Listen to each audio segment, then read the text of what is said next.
and welcome to Endless Ocean Blue World, a brand new playthrough where we can hit the sun, enjoy the beach, and just take it easy. Don't need to worry about exciting battles or anything like that. This is all about just exploring the ocean, and it has quite the following. I know very little about it outside of the Game Grumps playthrough a long time ago. Mito with 100 bits saying with a stream title like that, I'm expecting a singing crab.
So, R stick to turn around.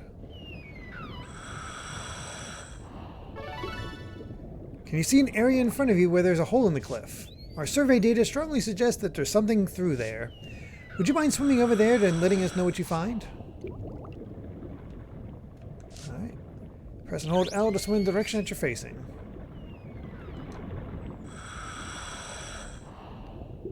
Alright. Left stick controls this pointer. Right stick is movement, which is going to be a little weird. But that's alright. Oh, thank you, Amy. I forgot about the sound levels. Oops. That should be good.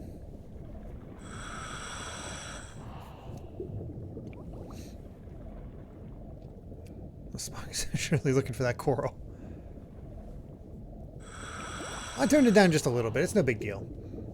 It seems that you can pass through the back of the cave. Perhaps inside we'll find the undiscovered truth behind the ancient legend. Keep moving forward and let us know what you see. Sounded fine? Okay, I'll turn it back up just a slight smidge.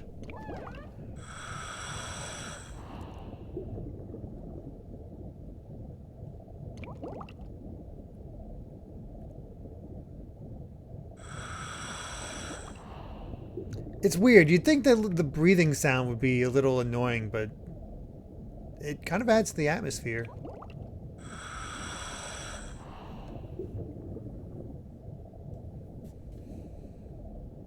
I don't think I could ever actually dive myself, though. I think I'd be freaking out.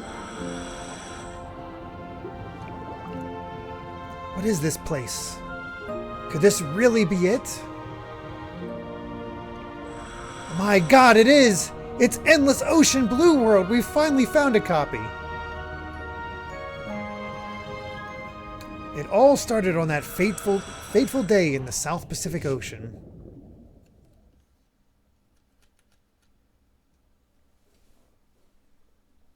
Would be more annoying if we stopped breathing. Yeah, that's true. The Pelago Commonwealth.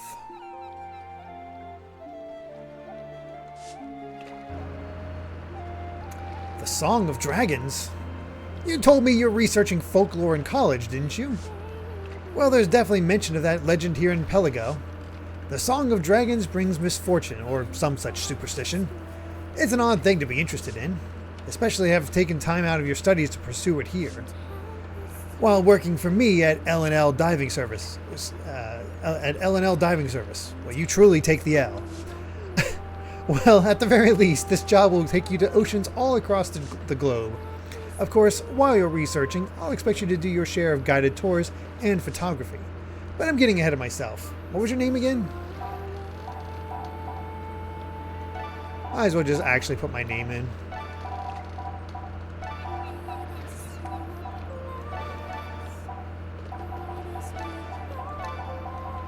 There we go. Need to work on the company slogan? What are you talking about? It's fine. Jean-Eric and Derek. You know, it rhymes.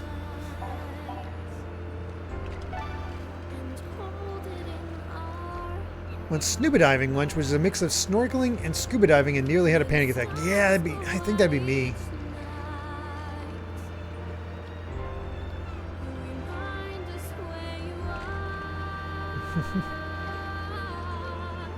As I've gotten older, it becomes harder to remember people's names, you know. I remember faces, though. I think your face is that of a person of great resolve. How would you describe your appearance?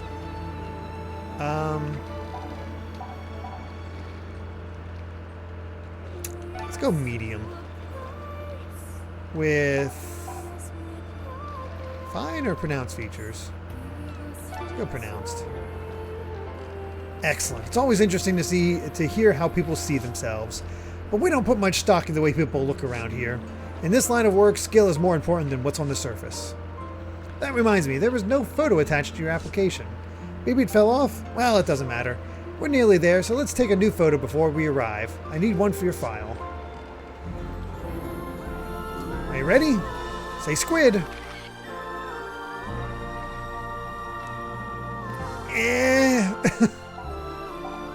Let's try that again. I'm not a fan of that look.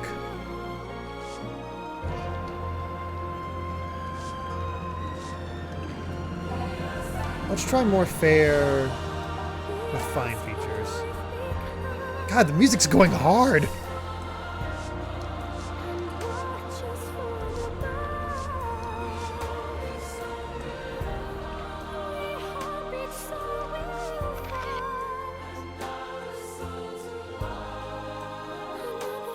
I don't know if that's much better.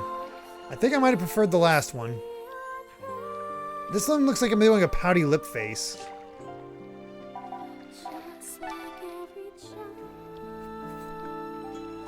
Yeah, the customizations, I'm going to go with my original gut. I'm going to stick with that.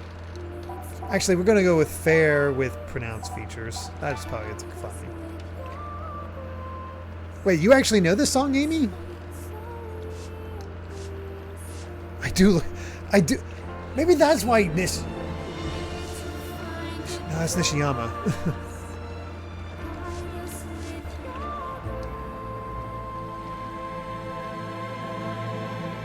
You literally listen to this song all the time. Wow. That's a bit better. We'll take that one. Nice on. Yep, this is for the Wii, Juddinator.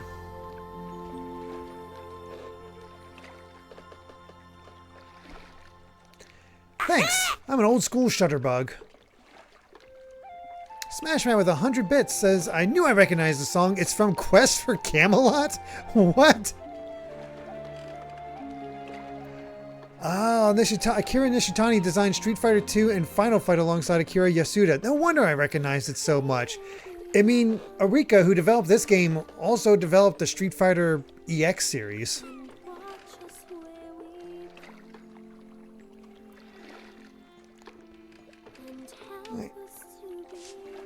Now let me introduce myself properly. My name is Jean-Eric Olivier.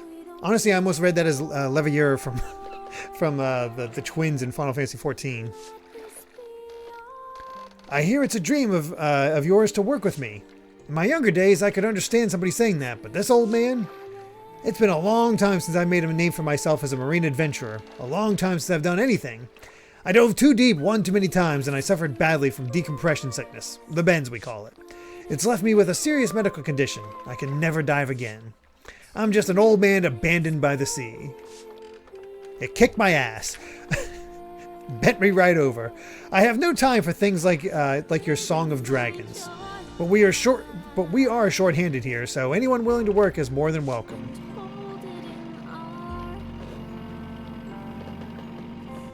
Wow, this was originally recorded for Quest for Camelot and then blew up afterwards. Which is fitting because Nintendo technically was the publisher of the Quest for Camelot video game. Weird connections. Sorry I'm late. You're just in time, Oceana. Boy, that was on the nose. Oh, you must be the new job applicant. By the way, the voice that Aaron gave to Oceana here is one of Amy's favorite voices ever. She loves that voice. She just cracks up at it. I adjust my camera a bit here. Alright, let me introduce my granddaughter, Oceana Louvier. Maybe Metazoxon? I don't know. She's my pride and joy, and right now she's the only diver at L&L Diving Service. Hey, what's up? Like my grandpa said, I'm Oceana. Nice to meet you.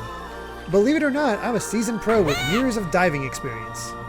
And I hear that you've done a little diving before yourself. Smashman, with 100 bits. Oceana, aka Pee-wee Diddy. Didi.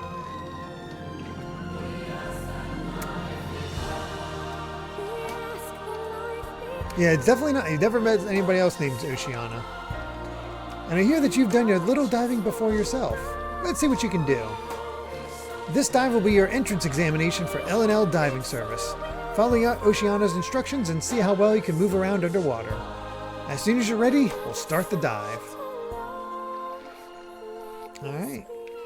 Well, we can't drive, we can't dive, we can save. Might as well save.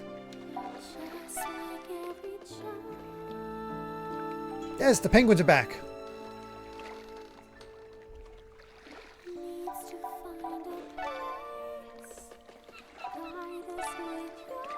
Alright, let's dive.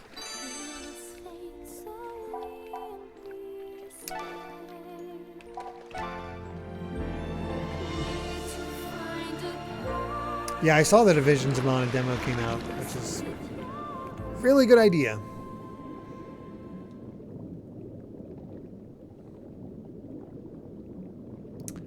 The Gautama Atoll, depth 13 feet. The highlight of this area is its vast array of bright tropical fish and coral reef formations. Large fish can be found here at night. I think we're gonna just probably just worry about the story. I don't think we're gonna worry about trying to catalog every single fish.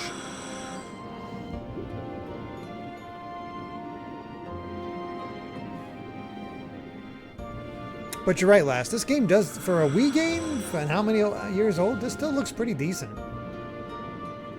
Awesome. No trouble maintaining neutral buoyancy, and your posture looks good. Looks like you have more than a little diving experience.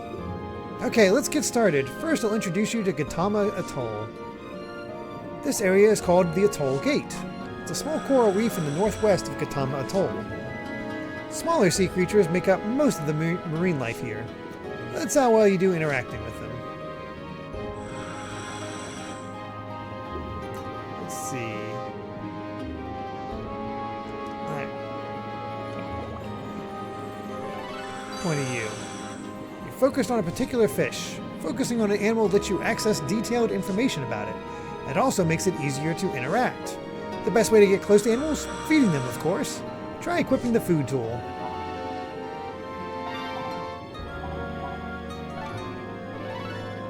Once you're focused in, you can hold out food by pressing and holding R. Then release R to scatter the food. You can touch the animals too. When the food tool is selected, you can touch animals by pressing A. Normally you shouldn't touch or interfere with animals in the wild, but here there are some that love to be touched.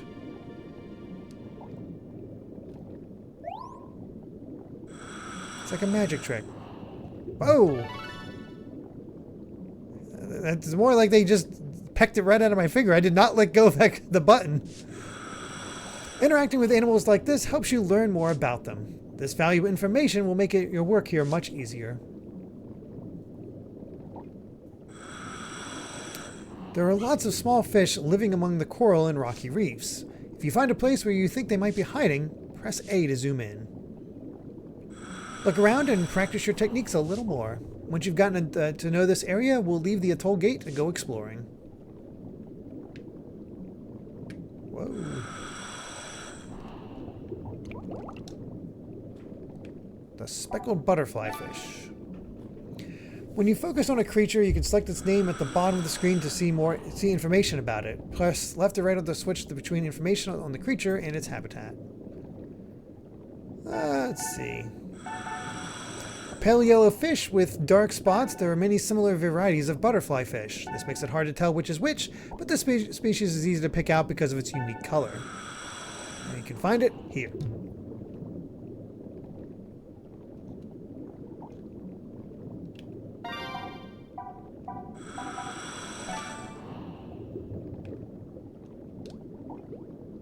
Get back here. I'm gonna touch you. Alright. How about this?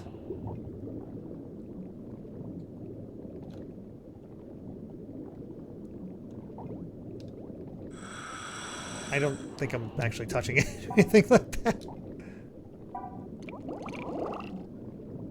You okay there, Oceana?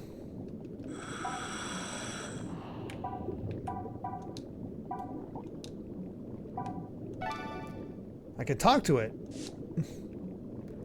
I'm pretty sure that's just her. He touched the butt.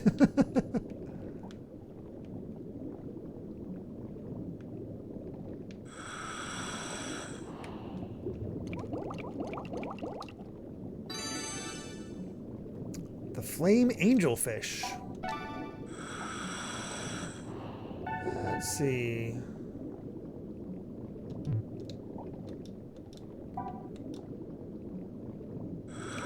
What about you?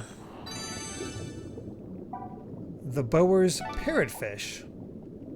Green with an orange pattern spread all over, this fish certainly gives the impression of coming from the southern seas. It covers itself with a mucus membrane when sleeping, which is thought to protect it from predators by concealing its odor. Well, there's a glowy thing over here, so I'm going to go check out the glowy thing.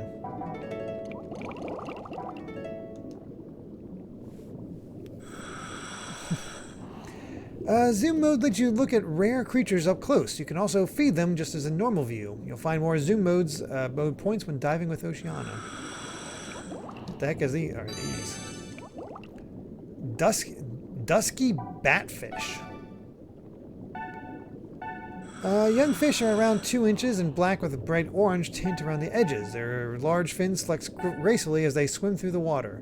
The features of young fish gradually disappear in mature fish as they become plain silver and their fins become smaller. Let's see. Food? Anybody food?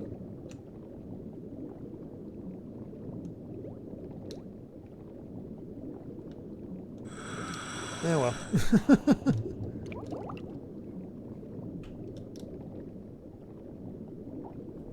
Oh wow, you've actually been snorkeling and seen wild parrotfish. That's cool. We'll check out one more area over here and then we'll head out. The Emperor angelfish. Whoops. Dark blue base color with many intricate yellow lines. Young fish are... yeah.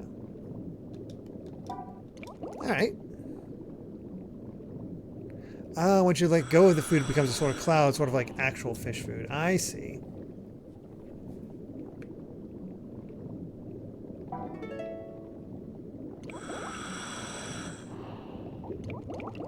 Alright, well let's... Oh wait, we gotta get Dory. Feels wrong if we don't get Dory. The blue tang.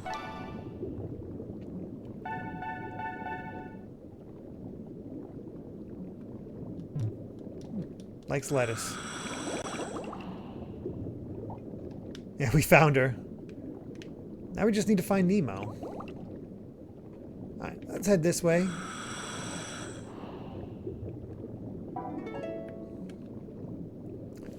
They certainly do have a lot of spots where it's like, oh, let me look here. Oh, let me look here. Now we're going to move on and explore the calm waters of Gautama Atoll. It's a marine playground for lots of fish, so I'm sure you'll just love it. What is it? Hey, look at that. It's a whale calf. So rare to see one. We might never get this chance again. Let's try to get closer.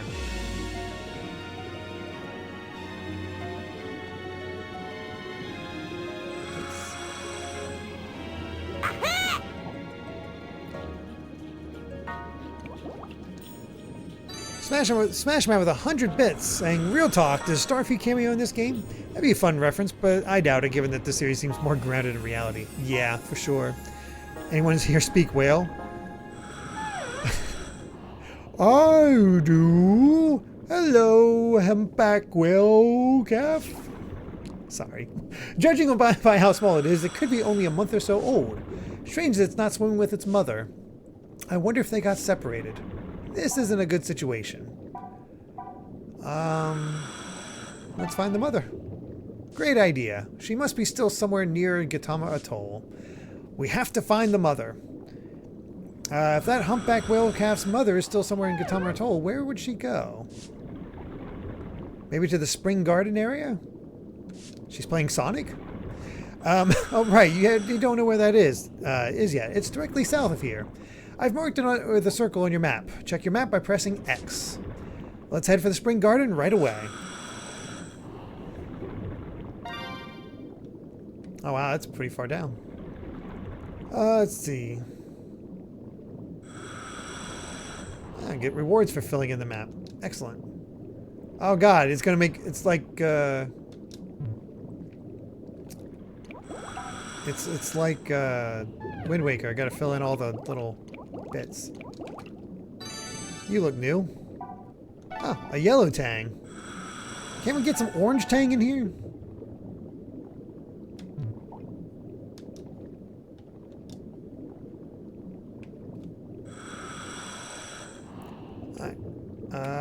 Wait. Are we heading north? Oh, no, we're heading south. Okay, sorry. Misinterpreted it.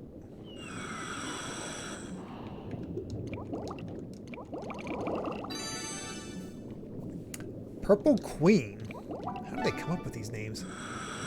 It's definitely worth trying to see schools of this beautiful deep purple anthias near coral reefs. If you get to see one up close, you will find that its mouth is more pointed than those of other varieties.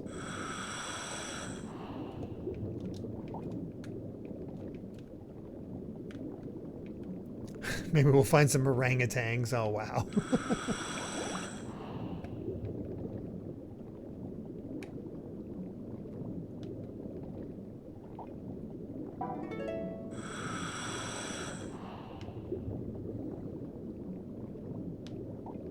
Is this the tuna that was making all those signs in Finding Nemo? I think so.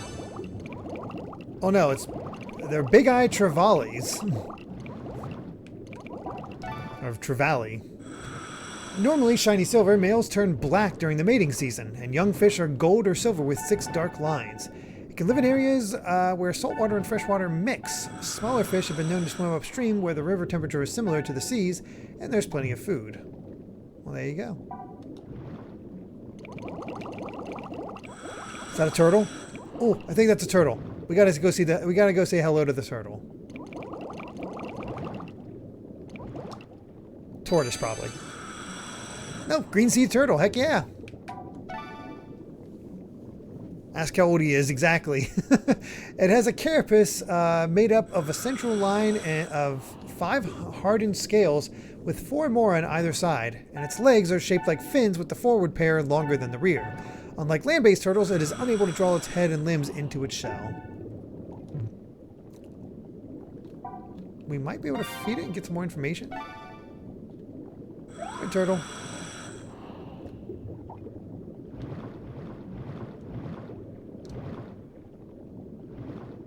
Well, is he gonna get it? There, he got it. Yeah, don't let those fish bully you around, buddy.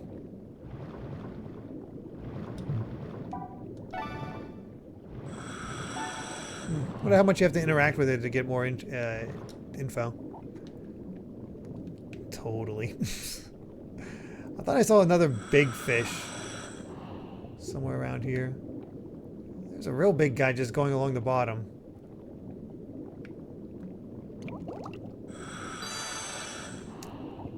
A dwarf sawfish. Yeah, did everybody see this fish? Or, well, now you've seen it. Now you've saw it. You saw it. Oh my god. This creature has dozens of teeth arranged in a saw-like pattern. Its body is also covered with sharp scales known as placoid scales. It has characteristics of both a shark and a ray, but it is classified as a ray because its gills are on the ventral side. As this species is rarely captured anywhere in the world, there is much that is still unknown about it.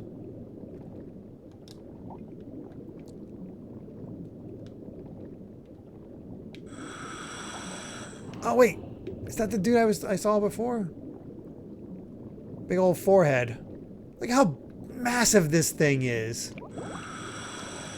It's ridiculous. Do you know what this is? It's a humphead wrasse. They're really curious and also very friendly. People are often surprised to learn that fish have different personalities. When you come across these fish, don't forget to be nice to them. This is just one in particular, isn't it? Hey, buddy. Oh my gosh. Hey, your actions will unlock the trivia for a creature nearby. Some creatures have trivia entries that require certain conditions to be fulfilled before they can be unlocked.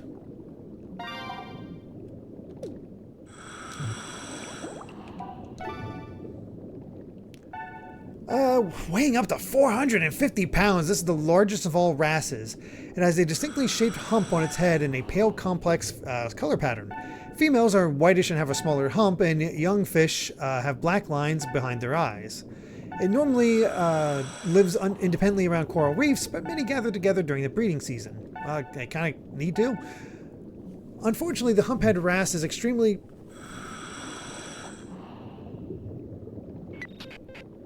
Can you hear me? This is Jean-Eric. It looks like you've run across something very big. You've just met a whale shark.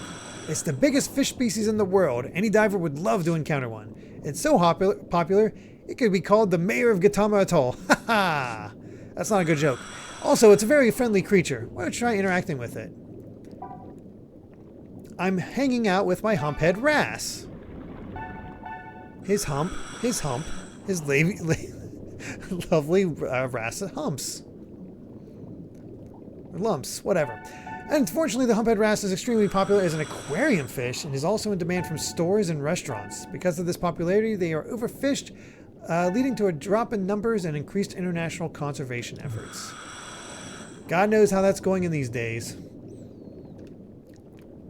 Anyway, we got a whalefish to check out. Oh, maybe, no, this is the guy I saw before.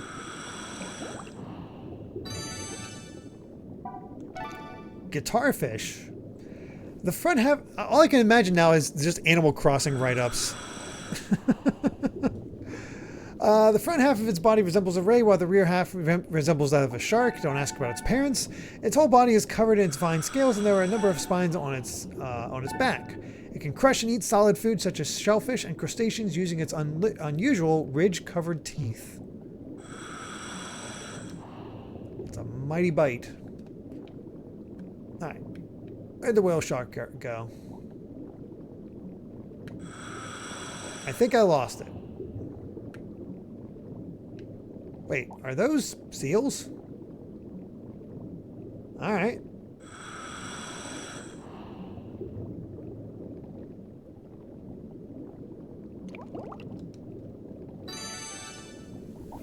Well, there you go.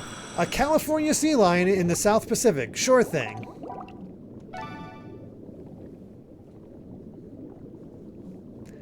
Guitarfish. I wonder if we can find a bass next. Yeah, seriously, there is so much diversity here. This sea lion's short fur can be glossy black or matte brown. Each male has a distinctive mane around its neck with 5 webbed digits on its legs and flippers more developed than those of other sea lions. It can also move nimbly on land. It is polygamous, with a male creating a harem of over 10 females. Jeez. Because of this, the male patrols to protect against other males encroaching on his turf. He's all about that harem life.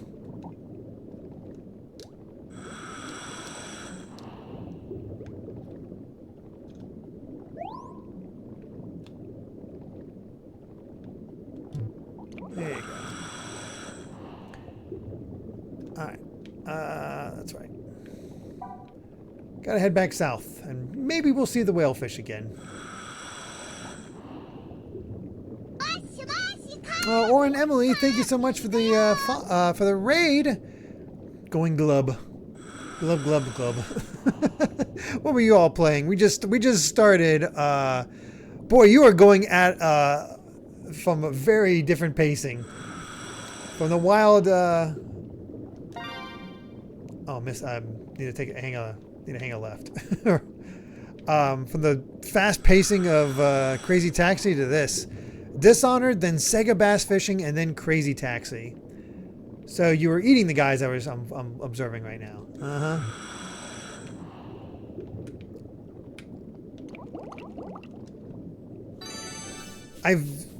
Trying to play Crazy Taxi on a keyboard is an experience. Oh, God. That sounds rough.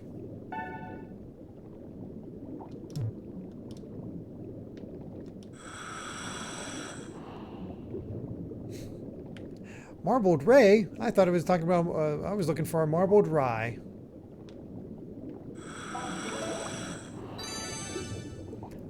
This is a summary of it. Oh God, oh God, oh God. A sailfin tang. There's just a lot of tangs out here. Transparent at birth, really?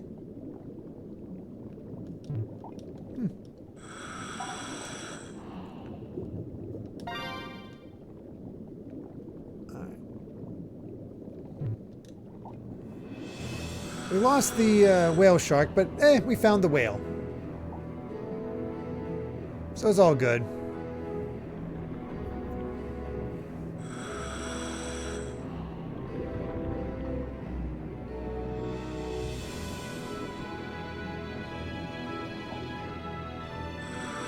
There she is, the mother humpback whale. They usually live in deeper areas farther out in the open sea. But at this time of year, when they're giving birth and raising their young, they come to the warm, shallow waters of Katama Atoll. Alright, let's hope the calf recognizes its mother. Oh, look, they're so excited. The mother must have really missed her calf.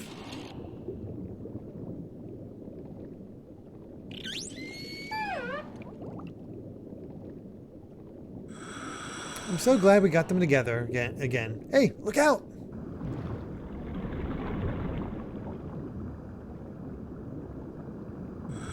Aren't they just appreciative?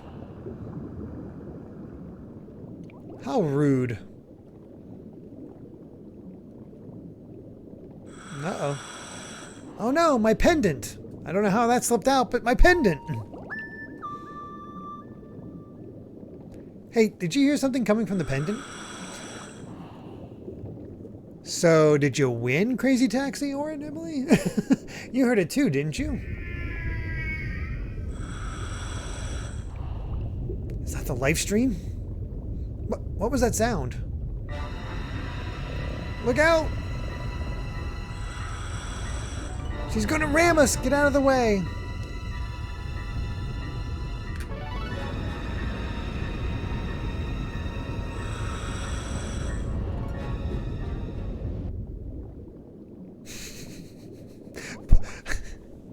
Pulse pounding action! Take that, Crazy Taxi! Are you okay? Nice move. Nice move. What on earth was that all about? That sound coming from the pendant and the whale going crazy. Hey, where did the whale go? Where in the whale did it go? Just barely made it. Boss fight, yeah.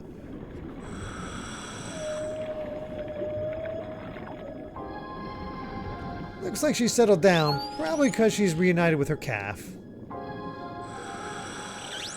They say that whales are even closer to their young than other sea creatures. I mean, they do give live birth, so that makes sense to me. Look, look!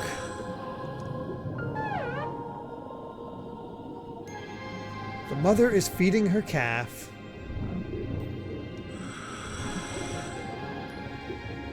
What's that? You think it looks strange? Whales are mammals too, don't forget. Hey, don't stare, it's rude. This is how they nurse their young.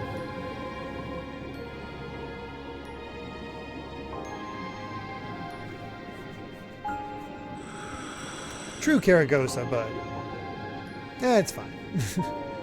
It's so great to see them back together.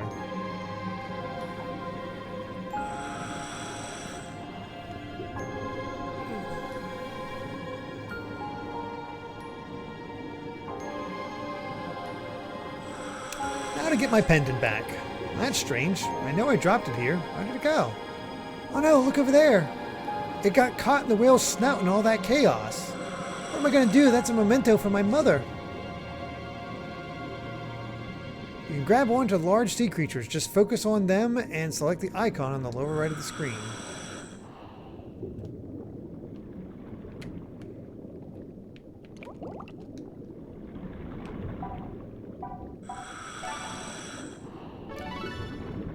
Alright. Got our sea pendant.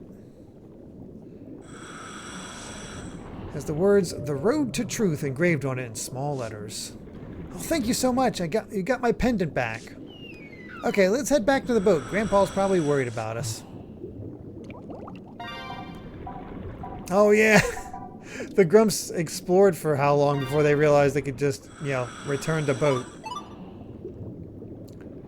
I'm gonna try something real quick before we end off though. I want to see what happens when we get to the southern edge. Is there something that will block us?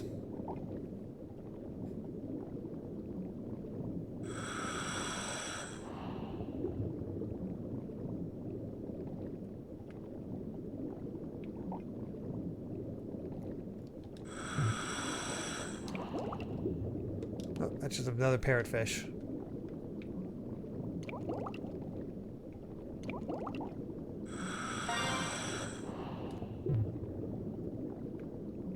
Gonna stop us?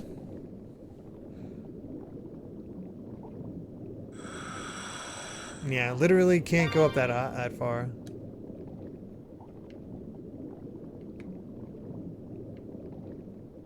Makes sense.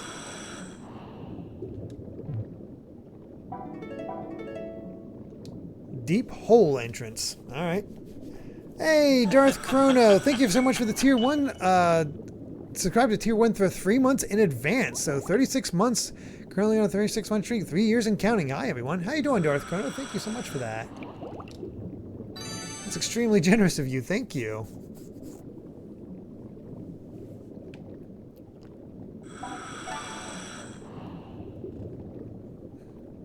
Deep hole entrance.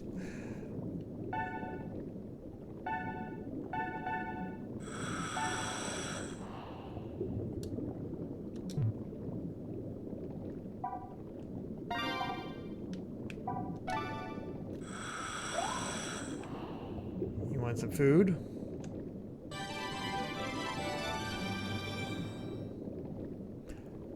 We'll take that. Large numbers of damselfish often gather in one place, giving the impression that they are coming together in a school. However, their movements are not coordinated, so it's more likely to be nothing more than a large number of fish.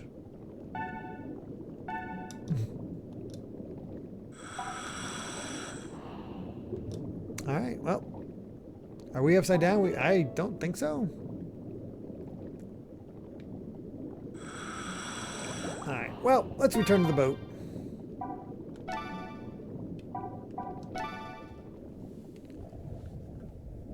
I'm just getting here.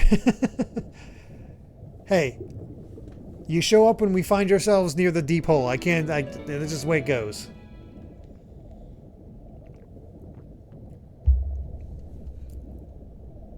Wow, we traveled almost a half a mile.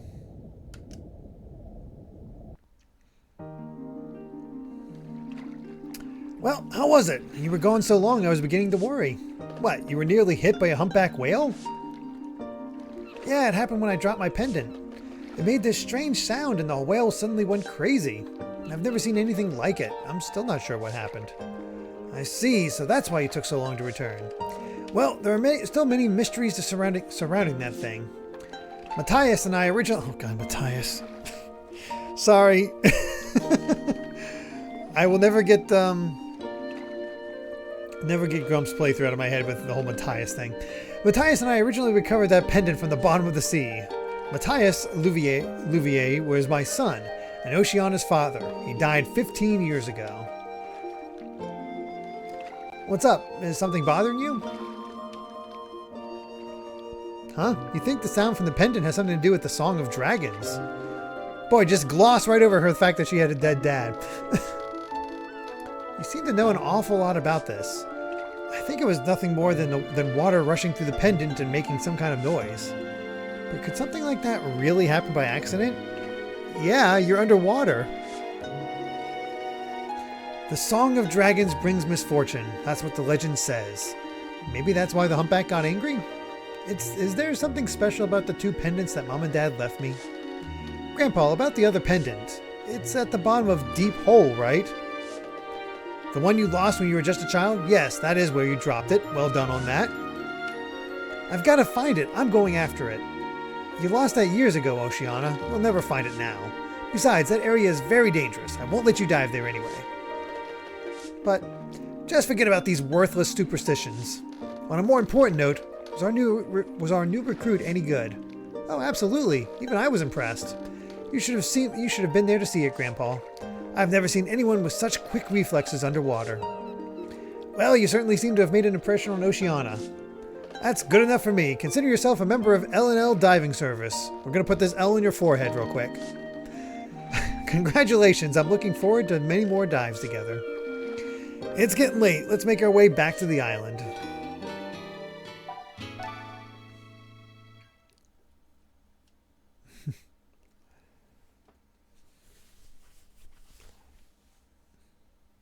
The next day. Hey, Derek, wake up. Sorry to wake you so early. I had no choice but to bring you along. It's Oceana. She ignored what I said and went off alone to dive a deep hole. As you heard yesterday, that's where the other pendant sank. The one that goes with the pendant you helped Oceana retrieve yesterday. Matthias gave those pendants to his wife and daughter before he died. Unfortunately, it wasn't long after that Oceana's mother passed away and left a pendant to Oceana. Our family has terrible luck. But Oceana dropped her own pendant in the sea and it was lost. The terrain in this area is very difficult, but the real dangers are the aggressive tiger sharks that sometimes hunt here. I'm so worried about Oceana. Please, you must bring her back safely.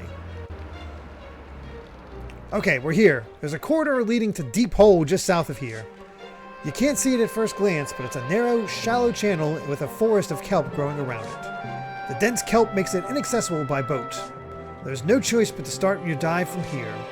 Oceana must have done the same. Her personal watercraft is parked here. As I mentioned, I have a medical condition that won't allow me to dive. I know we only met yesterday, but I really need your help. You have the necessary skills. I know you can do this. Please find Oceana. I'm counting on you. Of course. Thank you. I knew I could rely on you. Pulsar. This device is called a pulsar. Take it with you. It looks like a gun, but it's actually an electromagnetic device primarily used to heal marine creatures. Magic bullets. Got it. Magic healing bullets. We've just become... Oh no, I'm blanking on her name. I want to say Sheena, but that's not right. From Xenoblade 1. Charla. Thank you, DGC. Or Charla now. But it can also pacify dangerous animals when they are agitated. I'm sure you'll have no trouble using it.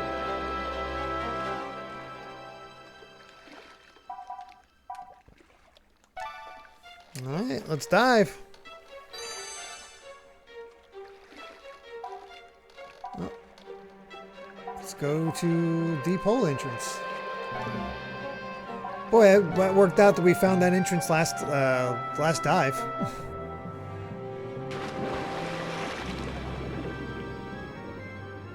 Ah, tang in my eyes. This sandy spot is covered in coral and teeming with tiny creatures. A pair of humphead wrasses are often seen at the entrance to Deep Hole. Sure, we'll go with that. My darling Oceana, I can only pray she's safe. If you run into something dangerous, the pulsar is your only hope. Yes. First, equip the pulsar from your tools menu.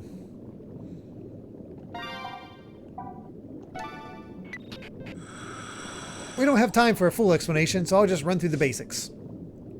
Point the pulsar at your target, then press A to fire the electromagnetic pulse. The indicator on the bottom right of the screen shows how much charge it has left. Take care because if the energy runs out, you will temporarily be unable to fire. And you'll have to stay clear of any dangerous animals until it recharges. The pulsar was originally designed to keep farmed fish in good health. How? It displays a targeting reticle over animals that are injured or sick, and you can use the pulsar to heal them. But for now, just remember you can also use it when faced with a predator. If you hit your target with a few pulses, that should calm it. That's all there is to it. Now please hurry. On this dive, expect the unexpected, and keep a close watch on your remaining air. This is your air gauge. Diving at greater depths uses more air. You also take a big gulp of air if hit with a strong impact or shock. Now off to Deep Hole. We can get there from the south of Gautama Atoll. I've marked it with a circle on your map, so if you get lost, check the map with X. Alright, straight ahead. Got it.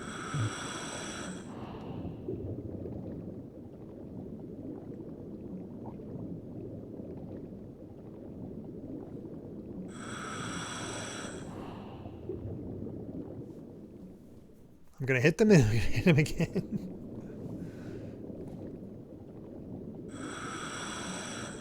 A massive cavity in the ocean floor that strikes fear and wonder into the hearts of all who see it. A great place to see rays and groupers.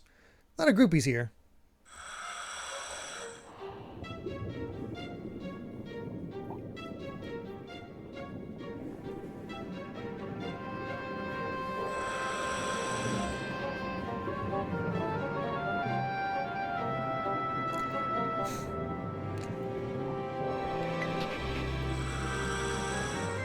We need a Beatles song parody for divers called, instead of Help, Gotta go kelp! Can you hear me? It's Jean-Eric. How's it looking? There should be a forest of kelp in front of you. This corridor is the entrance to Deep Hole. Tiger sharks have been sighted farther ahead. You can't be too careful. Keep your guard up.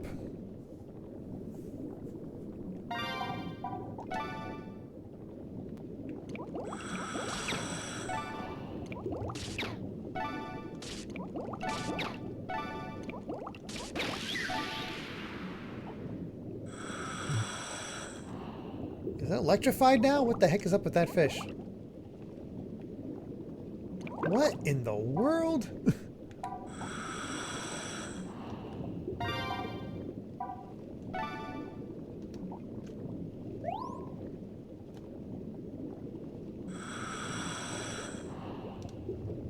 It's all glowy and frozen. Did we kill it? I think we might have killed it.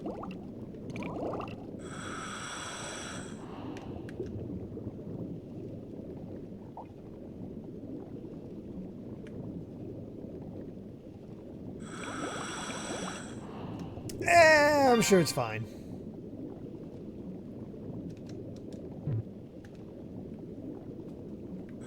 Oh, there's an air meter. It's that thing to the left of us, where you can see our depth.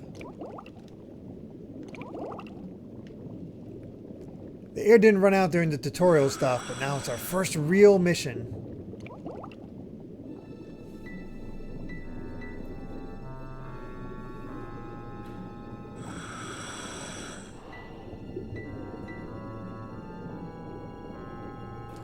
Coliseum. Alright. We just need to find Cloud and Hades. That giant crater in the center is Deep Hole. Like I said, proceed with caution. Even the local divers don't come here. That's because they're all wusses. Japanese eagle ray. These rays have a characteristic diamond shape and long tail. They swim using their large wing-like fins as if flying, and sometimes swim together in groups of about a dozen. They are often seen lying perfectly still on the seabed. Not this guy, he's on the go. Alright, pardon me.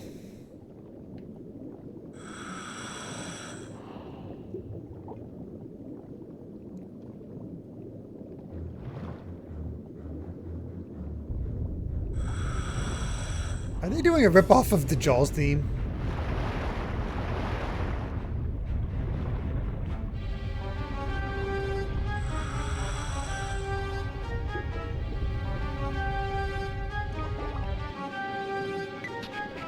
You found Oceana? What's the situation? There's a tiger shark in the area.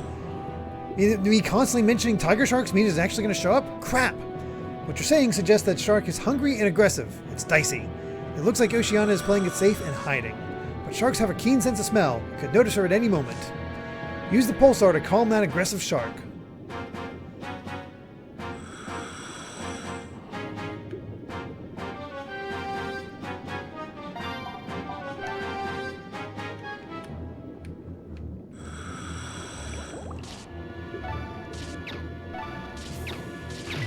Sounds like we're sniping it. Well done, you've calmed the shark. And by calm, I mean killed. Oh, I missed my chance to go...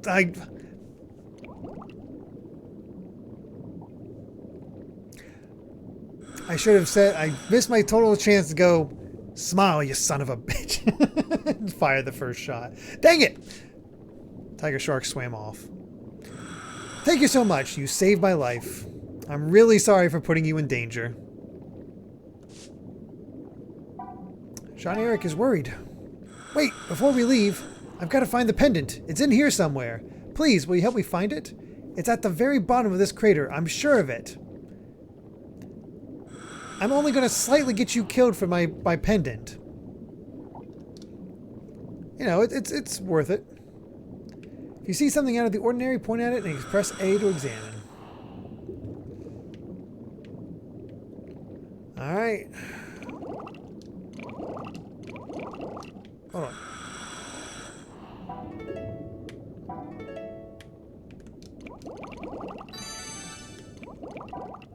Goldeye. It's goldeneye. This fish is easily identified by its pale red body and large eyes. It hatches its eggs inside its body, and its young are released only when they have grown about 5 millimeters. They spend their first 120 days floating among drifting seaweed, after which they are able to live near the seabed. They move farther into the depths as they mature.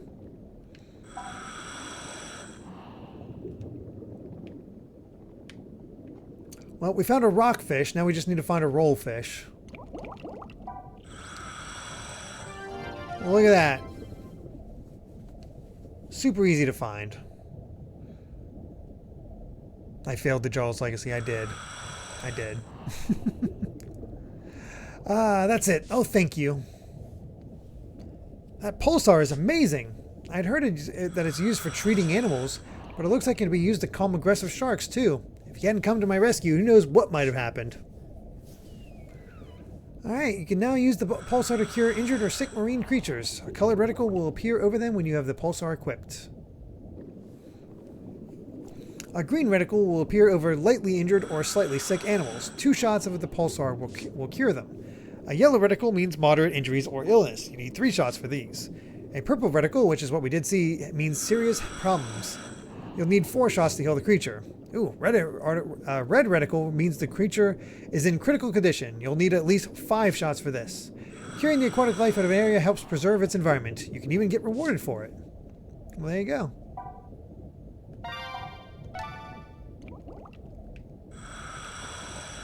Apparently these guys are having a bit rough.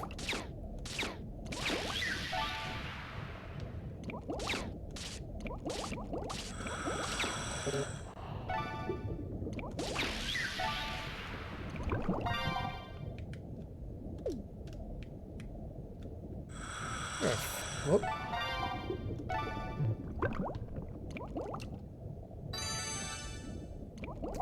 Pinecone fish. Pineco. I'm going to name him Pineco. Its name comes with large, hard scales covering its body, making it look like a pine cone. It glows at night, but the light comes from bacteria living inside the fish, not from the fish itself. There you go. Didn't use the pulsar too much myself.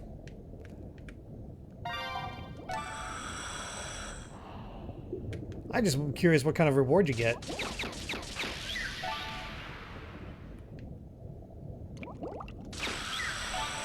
Why is that one glowing?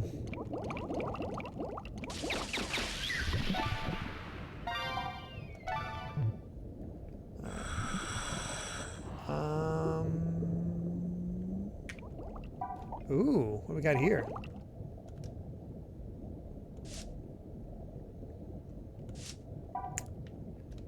Oh, what the? There's a thing in there. What is that thing?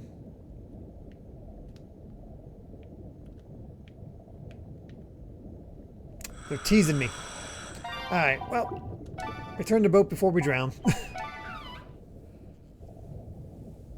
Glowy things emit from the fish that have been cured. I see. Hey, diving level went up. As your diving level rises, you can spend more time underwater. The more you dive, the more your level will go up. Check your diving license to see your current level. Oh gosh, this has side quest? No! We're in trouble. Does it mean does that bracelet look like an artifact from Lost in Blue? I don't know. I've never played Lost in Blue. These fish are getting better health care than Americans. Well, it helps. You know, we're in the South Pacific, so that's why. If it was, you know, off the east or west coast, then we'd have to charge them.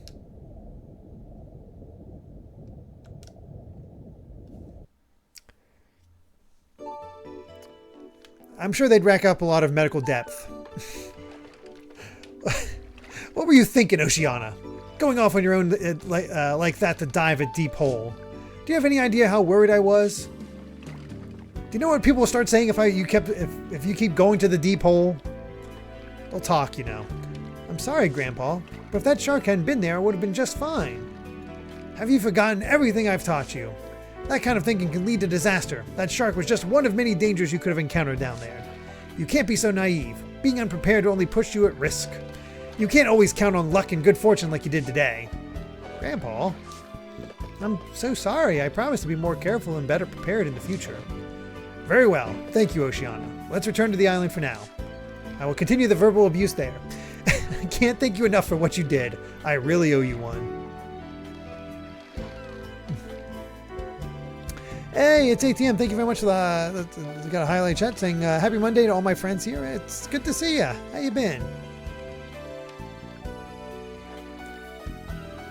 I really owe you one. I'll leave the pulsar in your capable hands. You seem pretty handy with it.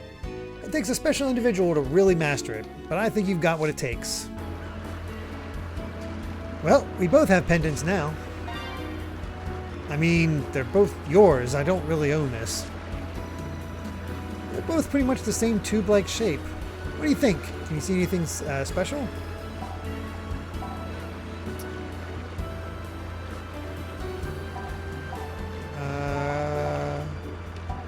The same diameter. Yeah, they are. Now that you mention it, they look like they might fit together. You push the two pendants together and they lock into place with an audible click.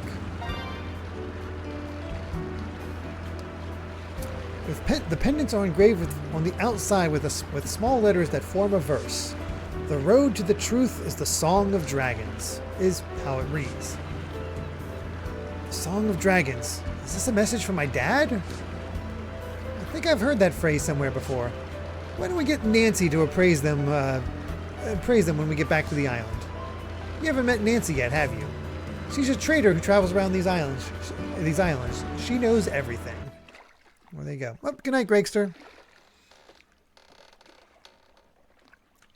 South Sea Drifter. Now we just need a hitchhike.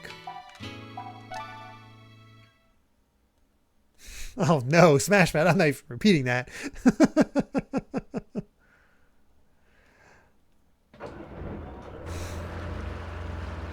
I was aware this time, lass. Nine Ball Island. This small island is only 100 feet in diameter. Surrounded by miles of coral reefs, it's the perfect getaway spot.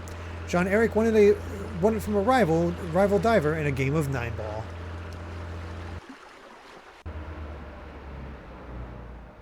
Two mysterious pendants, Oceana's only keepsakes from her father. Was it he who engraved them with "The road to the truth is the song of dragons"? The truth, what could that mean? And what does it have to do with the Song of Dragons?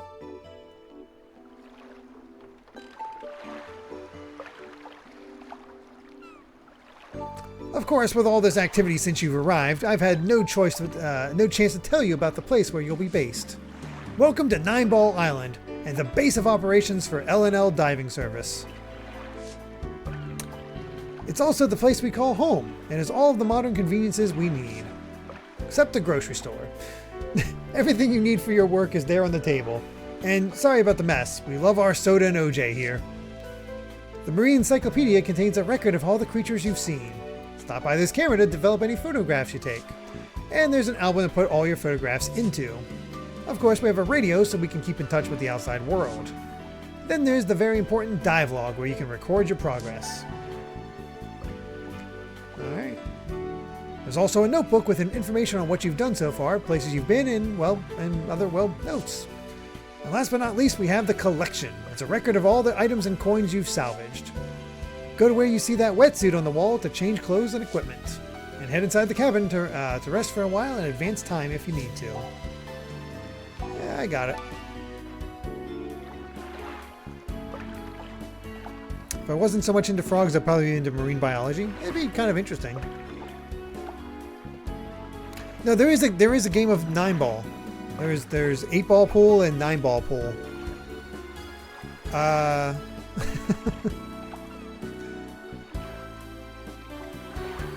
Later in the game you can salvage for things. I see. In any case, I'm sure you can find your way around. By yourself. Yeah, I don't think I'm going to get lost here. By the way, you can display a list of shortcuts for all the island's functions by pressing plus. Hey, Grandpa, you forgot to introduce someone. Ah, yes, of course. I don't see anyone. Don't look so surprised. L&L Diving Service has another member you haven't met yet. Flipper. It's a short-beaked common dolphin that lives near the island. I think it likes us. It's come to visit us quite a few times lately. It also helps our work when it's in the right mood. almost like a business partner. So I would suggest that you befriend it as soon as you can. Until then, it gets your paycheck.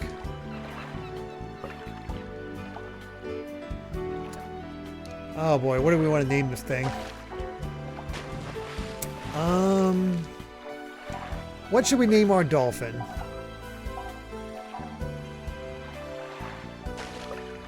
I don't want to befriend an octopus. I want to go visit the octopus's garden.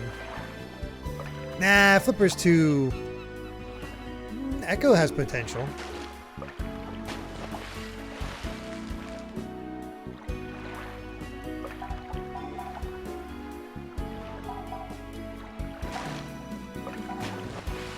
Dolph Lundgren. We can call it Lundgren. No, I don't know. GameCube. I think I'm just gonna go with Echo.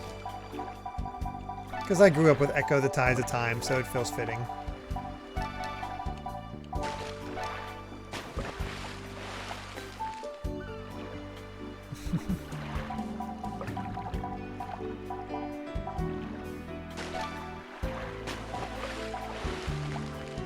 His name is Echo, a dolphin. Mighty Protector. That's me, alright. Look at the certificates to check out your titles. You can change the title to use at any time, or mix and match parts of existing titles to create custom new ones. See that bell down at the end of the dock? That's a dolphin bell. You can use it to signal the dolphin. Go on, ring the bell and give the dolphin a call. His name's Echo. Sharks. You can do lots of things on 9-Ball Island. Point at something and press A to examine or use it.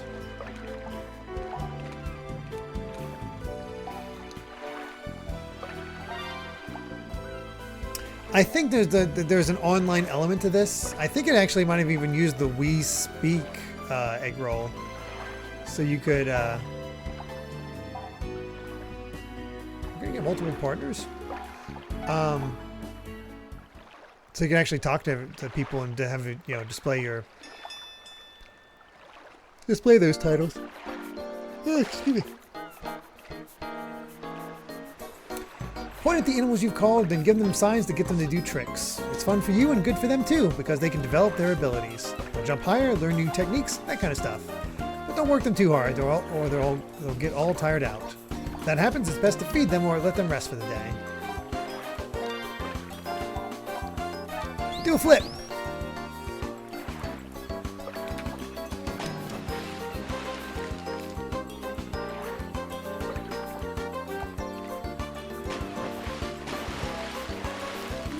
It was okay.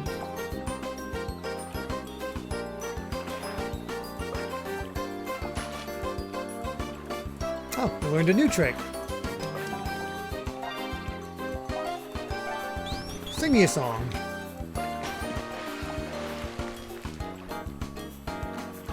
Little did we know that Echo was the one singing all those songs at the beginning of the game.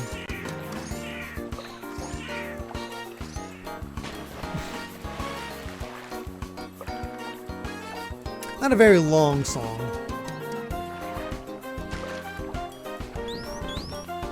Looks excited.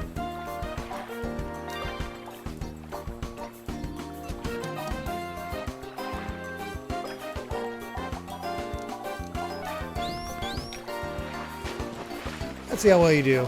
See if it keeps a record. Come on, do a flip. Not quite.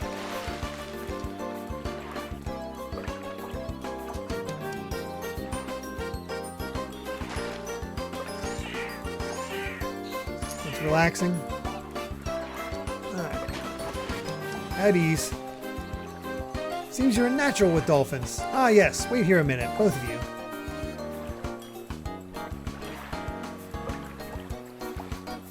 What's that? This is a sea whistle. I received it from an acquaintance a long time ago. It can produce sounds of varying pitches. It's not very widely used apart from in aquariums in some countries, and by dolphin trainers who put on shows for visiting customers. You can use it while you're diving to give signals to whales and dolphins. It's up to you how to use it. Here, you can have it. I just have a lot of old junk I want to give you, so yeah, it's out of my hands. Well, I think I've explained all there is to know about Nine Ball Island. I'll stop talking now and let you take a look around for yourself. Make sure you look through your notebook, and there's a lot of useful information in it. If you can't remember what you're doing or what to do next, you should take a look in there. Speaking of what to do next, were we going to call Nancy to take a look at the pendants? Go ahead and call her. You can use the radio on the table. You guys have no idea how hard it is to see these scenes and not just think of the Grumps playthrough.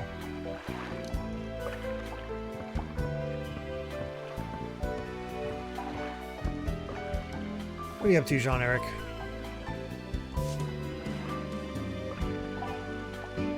It'll be a lot easier once we're... Oh, God.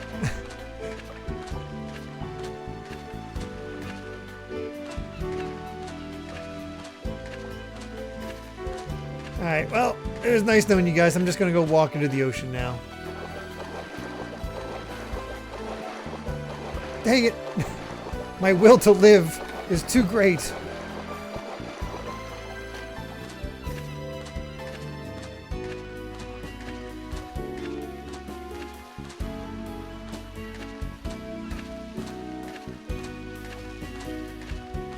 Boy, we walk at a relaxed pace. We don't need to enter the cabin. What's our gear like?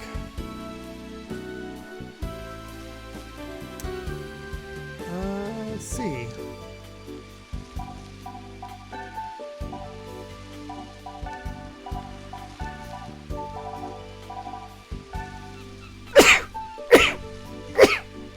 Oh, excuse me. Got no options yet.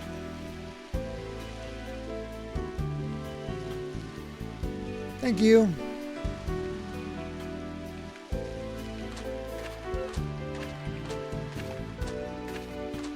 Now, I appreciate you choosing this one instead of the first game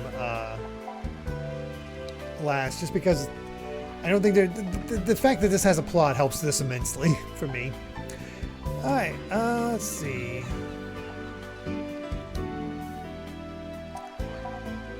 Let's take a look at the notebook. This is a terrible relationship. Oh boy. Oh, we're in chapter 1. Let's see. Song of Dragons. So yeah, we're all about this.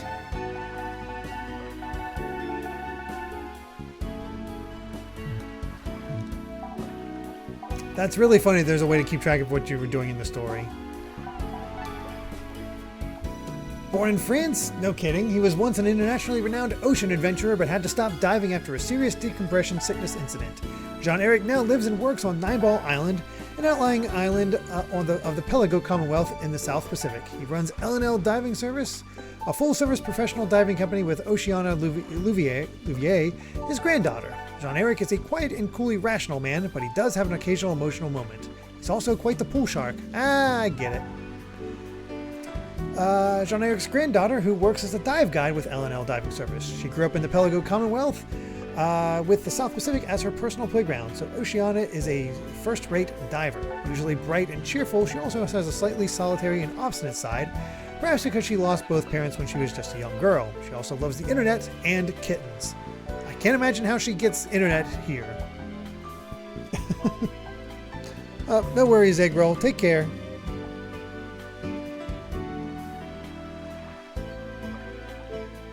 Caddy, no. I've not actually tried any of the Hoyo games myself. I've watched Amy play Genshin, but I've not played Genshin personally. Matthias was Jean-Eric's only child and Oceana's father. Man, even the notebook is bringing up his dead son. He once adventured all over the world with Jean-Eric after they founded the L&L Diving Service. You'd think it'd be the J&M diving service, but sure. When he passed away, he left behind 2 lapis lazuli pendants inscribed with a mysterious verse. All right, we got a single session stream request from Cat Evie, choosing out of the Hoyoverse games Honkai Star Rail. I'm assuming that's your favorite of the 3 then. Let me bring it up and mark that for you, Cat Evie.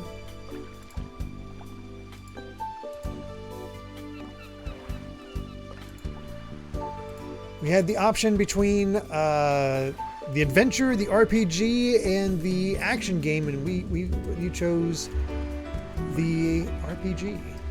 Shocking for this channel.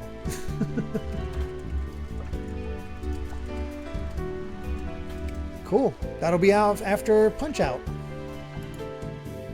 Thank you so much for that request.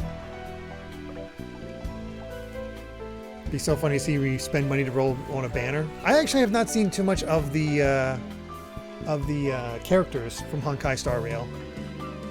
Oh, I know last. LNL is supposed to be Louvier and Louvier. It's just me making dumb jokes. Help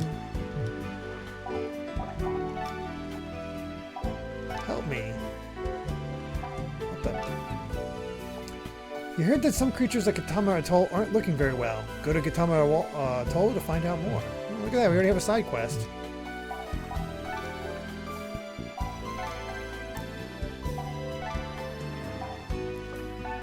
Let's see.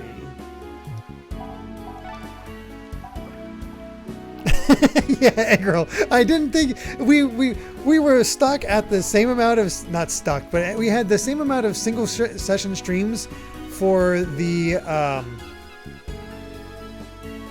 oh, sorry, I'll fix that, Simidon. I might have accidentally deleted it, but I keep putting your portal playthroughs behind the latest requests. But yeah, it was really funny to me. There was not the single session streams weren't moving at all, and then all of a sudden, bam! Corin Levin, thank you so much for that follow. Very much appreciated. Yeah, we'll definitely need to stream it, download it beforehand. But don't worry, Simidon, I will definitely fix that.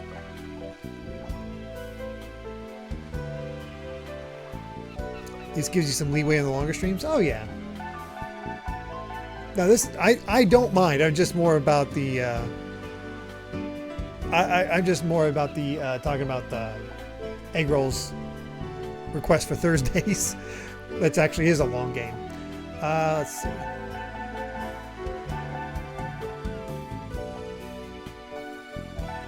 Micronesia. Is that a real place? I don't think that's right. My God, there's a lot. You can learn a lot of stuff about it. Oh my God. Okay, we're gonna leave that blank. There's a cave blocked off by a rock in southwest Gatama Atoll. Is there some way to move the rock?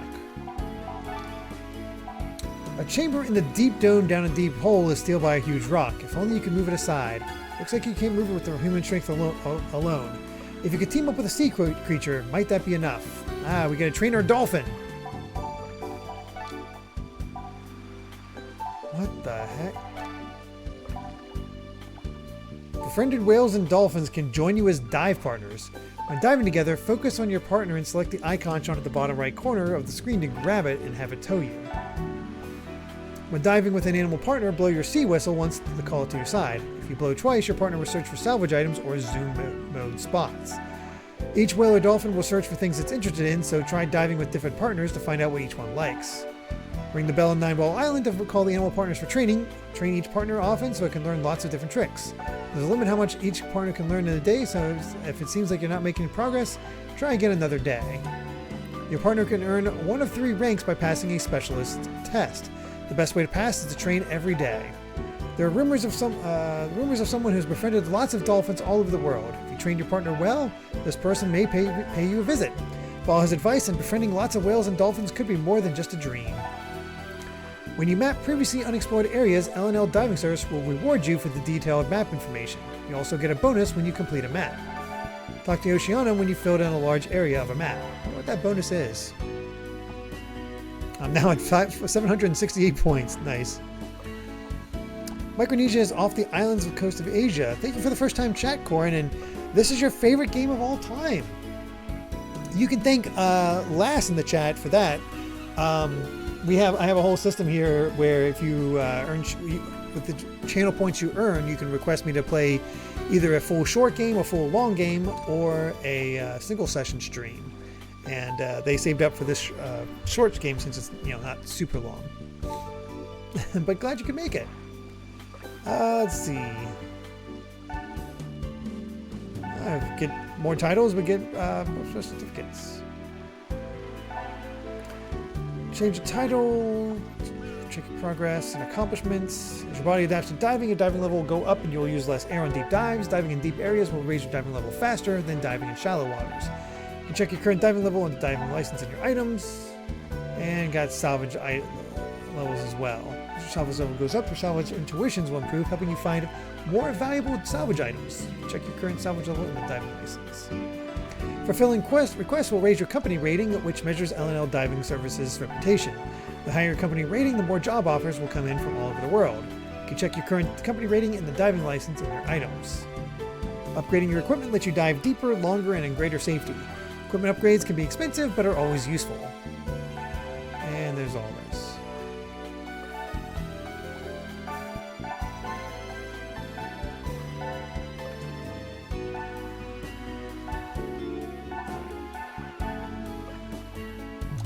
I think that's all of it.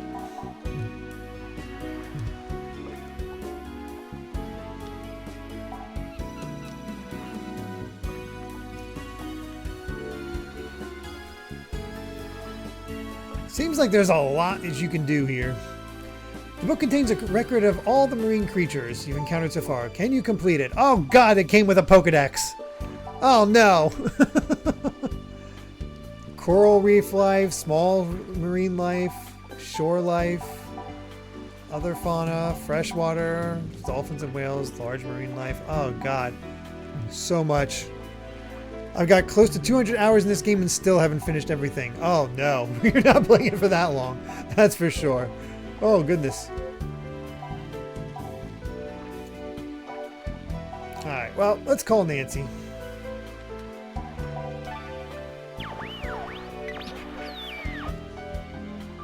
Yeah, we'll take a look at the silhouettes after talking to Nancy, lass. Top trader in the Pelago Commonwealth, Nancy Young speaking. Got it. I'm on my way. Ah, here she is. Man, she is fast. Howdy, Jean-Eric. We got a Frenchman and an American in the South Pacific. No South Islanders. Go figure. One of the titles requires you to swim 600 miles, which on a dolphin would take about 90 hours. 10 out of 10 game design. Oh, God. That's insane.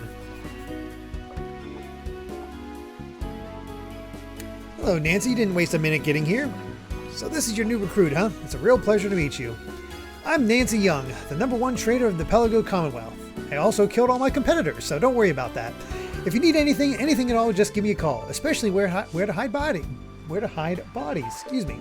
And I do mean anything. Hovercraft, okay? Corn dogs, kittens, chowder. Kittens, chowder, not kitten chowder. You name it, I'll get it. Well, I'll try to anyway. Hey Nancy, could you take a look at something for us? Sure, what is it? Now, this is made out of lapis lazuli, isn't it? It's similar to the traditional charms you see in East Asian countries. Yes, but this specific style of carving isn't associated with those cultures at all. So it was made by a different culture? Yes, it was. It's also extremely old. Oh, but look at the engraving. The road to the truth is the Song of Dragons. It's written in English, which is odd enough, but it seems to have been carved relatively recently as well. Yes, we think that my son Matthias might have inscribed it while he was still alive. But, Jean-Eric, I don't think he would have carved it while he was dead. But what could it mean? I'm sure I've heard of it somewhere before. The road to the truth is the Song of Dragons. The Cyclades suffer under the shroud of Poseidon's curse. As the waves crash and the battle cries rise, Valka Castle shall sink before our eyes. What on earth is that? It's a mystical epic written by a 19th century Turkish poet. This verse talks about the sinking of Valka Castle. Yes, of course, I have heard of it before. The legend says that Valka Castle still lies somewhere in the Aegean Sea. The castle is said to have sunk to the bottom of the sea overnight, where it still remains undiscovered to this very day, along with all of its treasures. So if Dad did leave us this message, is he telling us to find Valka Island and Valka Castle?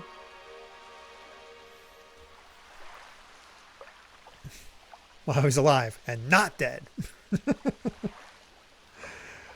Oh, you want to know more about Matthias? He was exceedingly... I'm sorry, it's hard not to think of those lines from frickin' Game Grumps. He was exceedingly smart, much like you. He studied oceanography very intently. He died you said this before, 15 years ago in an accident while exploring the sea depths. I'm going to guess that the same accident that killed his son is what also gave Jean-Eric the bends. Just going to put it out there. What, you want to go to Volca Castle? And with his dying breath, he inscribed the pendant, yes. And so do I. Dad wanted to tell us something, and it has something to do with Volca Castle. Well, I would be lying if I said I had no interest myself. And a visit to the Aegean Sea would certainly be beneficial for the business. It's also a really long trip, so I'm not sure how we're doing that. Alright, it's settled. Let's pack up and head for the Aegean Sea. In that case, I'm sure you'll need some new diving equipment, right? And because you're such good customers, I'll waive the appraisal fee for those pendants. Call Nancy when you want to buy new items or have items you've salvaged appraised. You can divide everything I sell into 3 basic categories. You have equipment, which contains wetsuits, gloves, fins, all that stuff. Then there's Island and Reef, where you can pick up items to liven up 9-Ball Island or build an awesome private reef. And finally have Other, for those things that don't fit anywhere else. Alright, I'll stop blabbering so you can get to shopping. Yeehaw! Yeehaw indeed. Alright, we have 1,000 to work with. Whoops.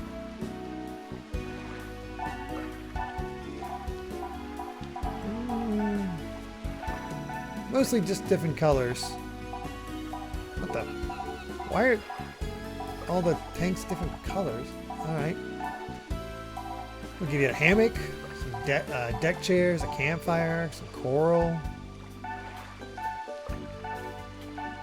Man, you really can just make your own coral. Yes. I don't think I need any of the actual equipment yet. Actually, does it say what like it's pro gloves? Does that mean they're better gloves? It's probably the actual tank. They all seem fine. You know what? Just to actually buy something from her, let's get a hammock.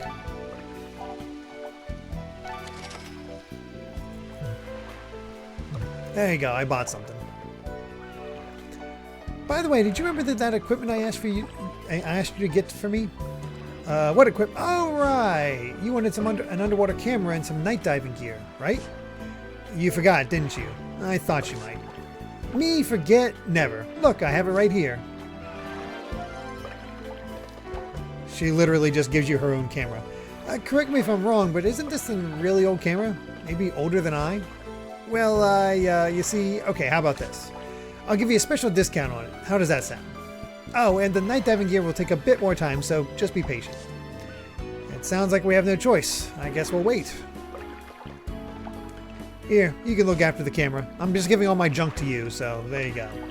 I'm sure you'll have plenty of use for it in your work. British tank, American tank. Oh yes, feel free to use the Nintendo Wi-Fi connection. Just stop by this gate. You can use it to go to your friends' islands, or invite them to come here.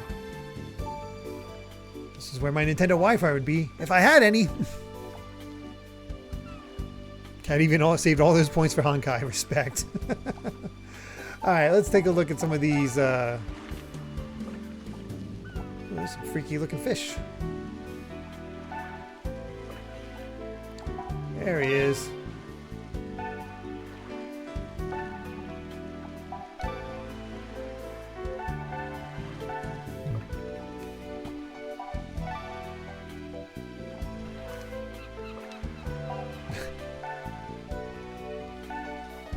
Spin.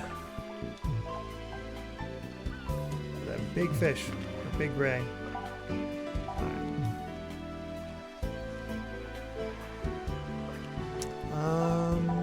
I think that's it.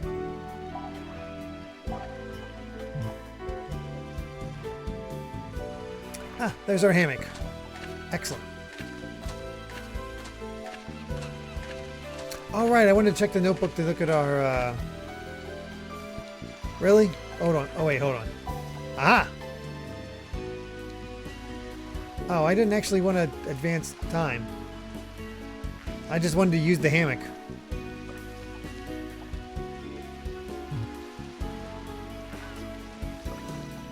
Yep, that hammock works all right.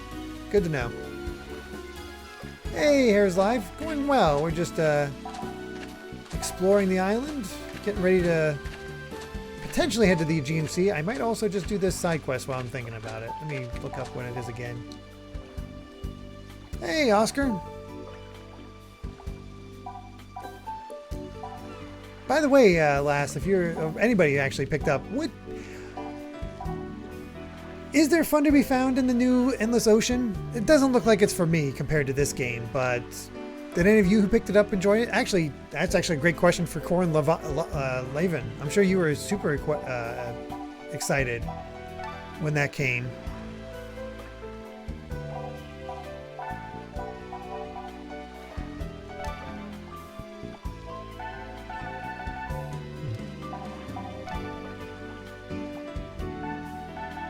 Gosh, there is a lot. Haven't played it. The new Endless Ocean is a different experience, and while I don't think it's as good as this one, it's still a relaxing experience. So it gets that right, it just doesn't have the from what I could tell, it just seems to lack the personality.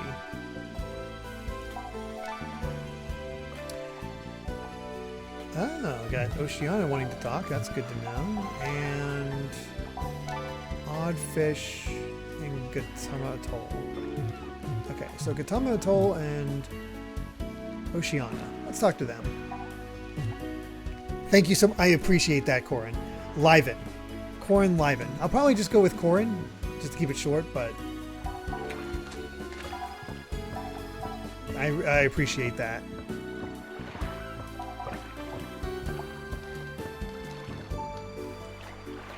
So is the Endless Ocean fandom a fan of the Game Grumps playthrough? Well, playthrough. The episodes they did, where they made very little progress. So the Song of Dragons is connected to Valka Castle. Could that have been after the Song of Dragons too? Hey, here's the reward for the maps you filled in. Oh wow, that was actually a pretty decent amount. If you swim to an area you haven't been to before, that area will be filled in on your map. You'll get a reward from L&L Diving Service for all the areas you fill in and a bonus for filling in a full map. So keep exploring the seas. Oh, Speed Slasher, thank you so much for the raid. Happy 15th, really 15th anniversary to Wii Sports Resort. It's been 15 years since Wii Sports Resort. Oh God, that's not even the original Wii Sports. Thank you so much for that raid. We are currently, Zorsix sent me here because he wanted to come here next. Hey, that works. Yeah, I'm just playing Endless Ocean Blue World for the first time. Thank you so much, Raiders, for joining. This is the second game where there's a bit more plot and a lot more to do. And I'm enjoying it so far. I'm still extremely early in, but the channel itself, we'll only be playing Endless Ocean on Mondays. Because I have a different game each day that I stream. So very much a variety streamer. Current lineup right now is Mondays, of course, for Endless Ocean. Wednesday, I'm playing through every game in the Mega Man series. Thursdays are single session streams where just any odd game the chat's requested me to try out. And Wednesdays are for Sundays, excuse me, are for long games, which right now is Devil Survivor 2, part of the SMT series.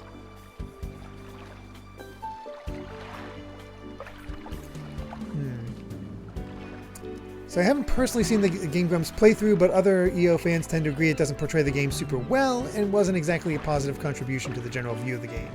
So I wonder if my thought was it might have gotten people a bit more interested in it. It certainly put the game much more on my radar than I had before, because I just sort of wrote it off.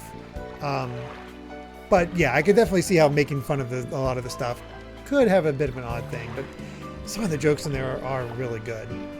Blade Burger, no, I did not get anything from the 360 store before it closed. Oh, the 26th with the anniversary. Still, this time frame is pretty crazy for those.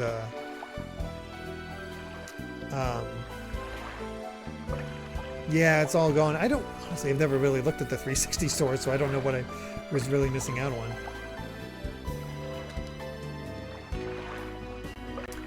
You know the maps you're filling in? How about selling the completed ones? These maps with all the data from the areas we've surveyed would definitely be useful to other people who want to dive there. And the money they earn will keep L&L diving service running. I think it's a great idea. How about you? Yeah, sounds good. Thank you. Why do you need my approval? Alright, I'll prepare the data you've collected into a format we can sell. Let me know when you complete a map. Anywhere will do. Oh, and I'd love to see all the locations to help me improve my guide work. So you can take me with you. So can you take me with you the next time you're visiting landmarks? You can talk to your dive partners by pointing at them and selecting Talk. Talk to Oceana to get a guided tour of the area you're in. Discover new landmarks to increase the number of places she can guide in. You're doing great. Keep it up. Oh yeah, I did hear they delisted Sonic Generations. Spent $100 on a lot of stuff. Oh my.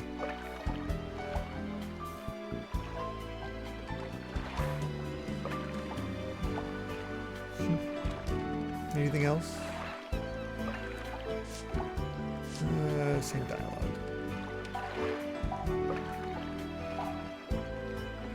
Before we talk to John Eric, I'm gonna depart. Here we go. Oh, had points for the reward program, so they had, so they might as well. That makes sense. Let's make the world our oyster. You know we're not taking the boat the whole way, right? We'd never get there. We're going to head to Pelago's main island, then take a flight. Just select Cicero's Strait on the Aegean Sea from the world map.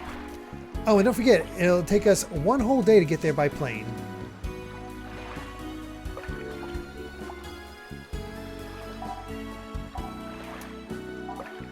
Yeah, but we're going to go to the Gatama Atoll first. We got a side quest there. We got to check out the side quest. The PS3 store was supposed to end a while ago, but they stopped it. Trust me, if the PS3 store starts going out, I really need to take a look at what's available because, yeesh. Let's see.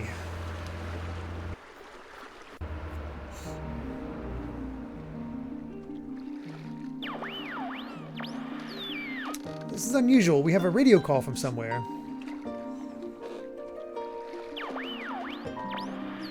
Hello, this is Jean-Eric. What can I do for you? Yes, that's right. I see. That's terrible. Yes, of course. No problem at all. We'll look into it. Is something wrong? That was a call from a conservation group based in Pelago. It seems that some of the creatures here in Gatama Atoll are behaving strangely. It was reported by a tourist, so they may have been mistaken. Derek, would you investigate? Sure. That's why I came here. I knew I could count on you. I'll go along to provide support. If there's anything strange in the sea, I've got to do something about it. Of course. Please take Oceana with you this time. Yeah, I got a few things on the 3DS as well when it was leaving. Alright, here's what I know. According to the report, these are the creatures that are behaving strangely. A manta ray, a West Indian manatee, and a humphead wrasse. Take the pulsar with you. When you find an animal that needs treatment, use the pulsar to heal it. If you go ashore or leave Gatama Atoll before the investigation is complete, you'll have to start again from the beginning. Also, if you return to the boat before the task is completed, you'll have to come back here later to try again. That's all. Are you both ready to go? Alright, so we have limited time.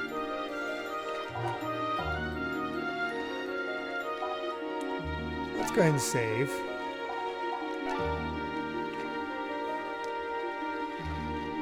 Yeah, we're gonna get to see some manatees. Good old sea cows.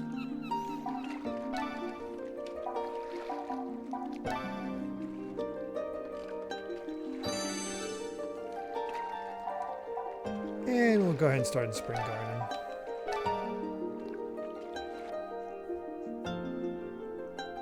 Alright, we're on a mission. Let's see, it was manatee, wrasse, and manta ray. I don't know if they'll keep track of that or if they'll even mark it on the map, so we'll find out.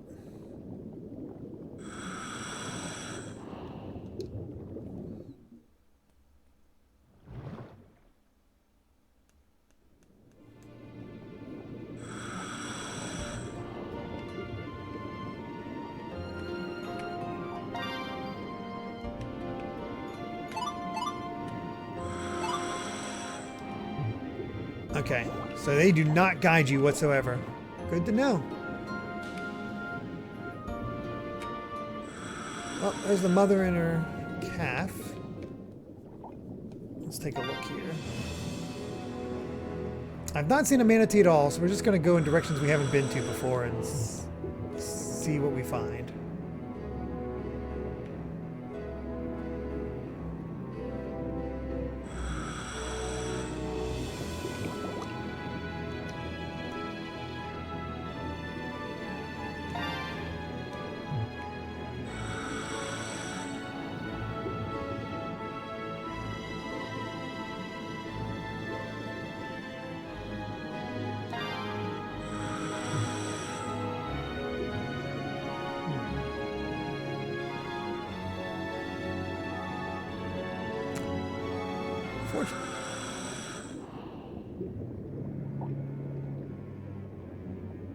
Well, that's threatening all of a sudden. Blue Cliff.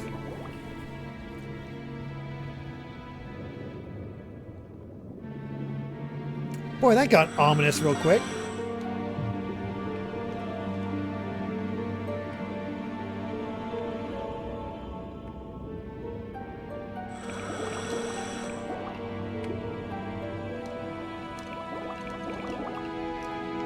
More purple queens. It's probably not down here because we'll just run out of air.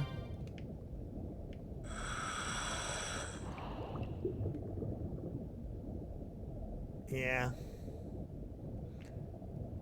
Not this way.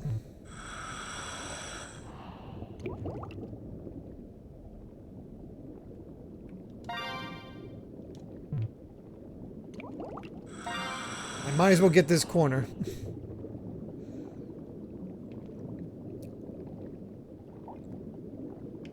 At the very least, if we can't find all the stuff, we can get cash. Boy, going down that distance really drained our air tank.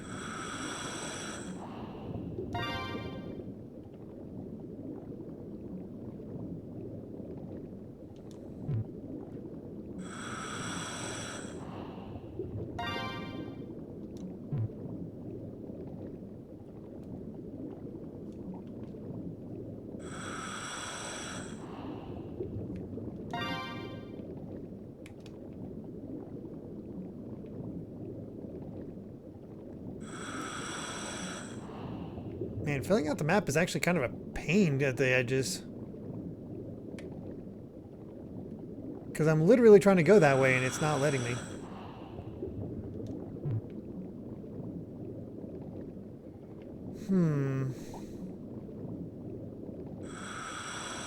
Can surface at the water?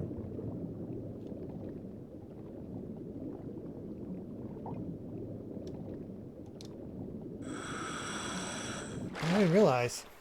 If you surface and look around, you might find places where you can go ashore. These areas will be recorded in your map as you fill it in. Oh.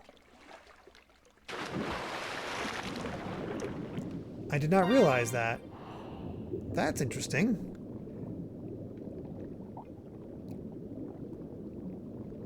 Oh, somewhere on land and fill in automatically. Okay.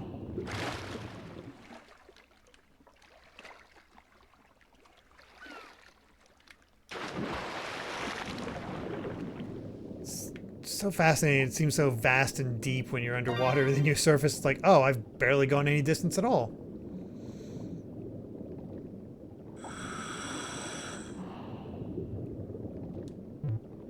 Wait. Is this our wrasse? There's a manta down there.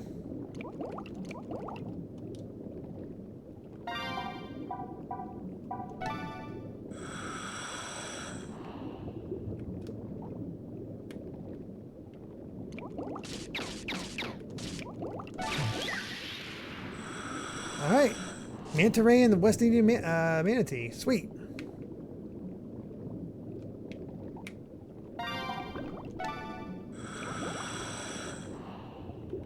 He's fine.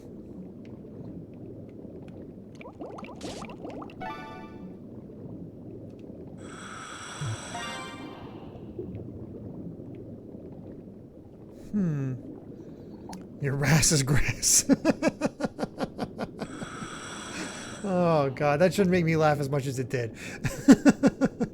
That is a giant turtle. Holy crap.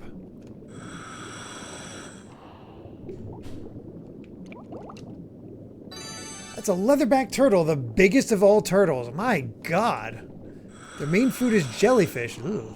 But sometimes they find plastic bags floating near populated areas and eat them. And that can kill them. Promise me you'll never throw trash into the sea.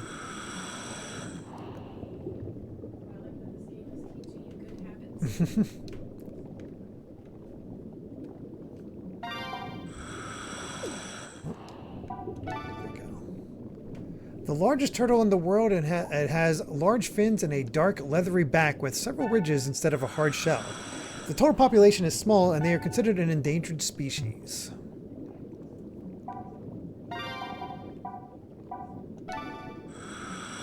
Screen that will change when you take a picture. Plus minus to adjust camera focus settings just like a real camera. Show your best photos to all your friends.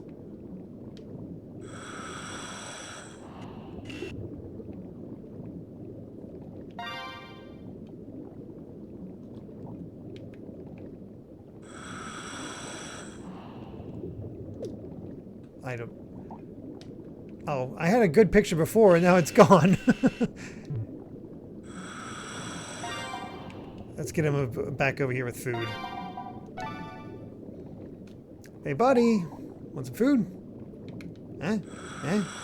He's not paying attention. Oh. Cool. That's all I needed to do in order to get the rest of his info.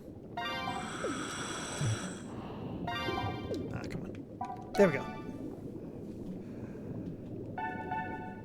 The species has a flexible skin on its back instead of the hard shell other turtles have. It is thought to have had a hard shell millions of years ago that disappeared in the course of its evolution. Well, there we go.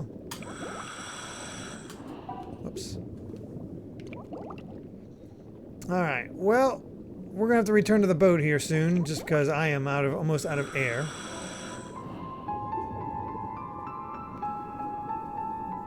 But found a new spot to go. Her best angle. Huh, cabbage cat patch. Yeah, and look, there's kids. Also, I think there's a pufferfish down there. I'll try to get the pufferfish before I go back up. There he is. Oh, porcupine fish, excuse me. You might think it looks like a bleary-eyed pufferfish. That's because they're closely related. If it's disturbed, it puffs itself up and pokes out all its spines. It almost doubles in size. Well, you know we gotta poke it. Its rounded body and large eyes make this fish rather cute. When threatened, it inflates its body by inhaling water and erects sharp spines at its sides. But even then, it still looks kind of cute. Oops.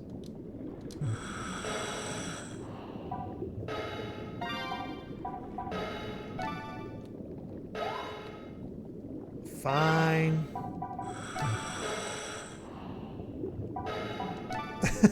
They're literally saying, "You're about to die. Get out of here."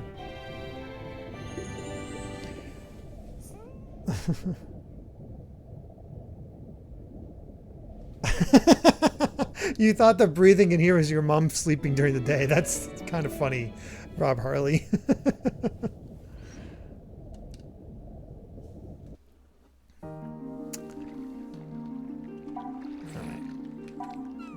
Let's dive again. And Oceana can come with us. Let's go to the deep hole entrance. Really, the big thing is we need to find the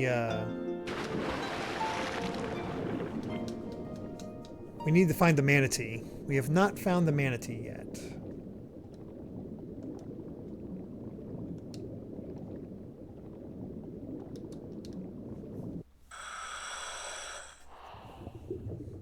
Jay Mister didn't expect me to stream this. This game's your childhood.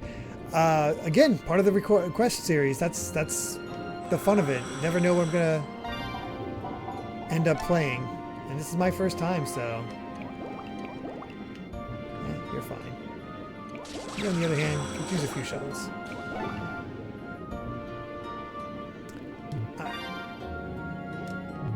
I'm trying to do the quest where I heal the manatee.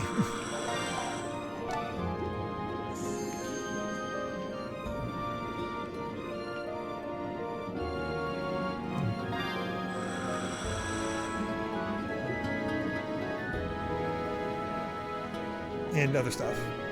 It's very chill, and also I'd say better than the first game. Yeah, the little bit I've seen, it definitely looks better than the first game to me. Just because it actually has goals and a plot. I don't know, something to sort of push the player forward. I think that's always appreciated.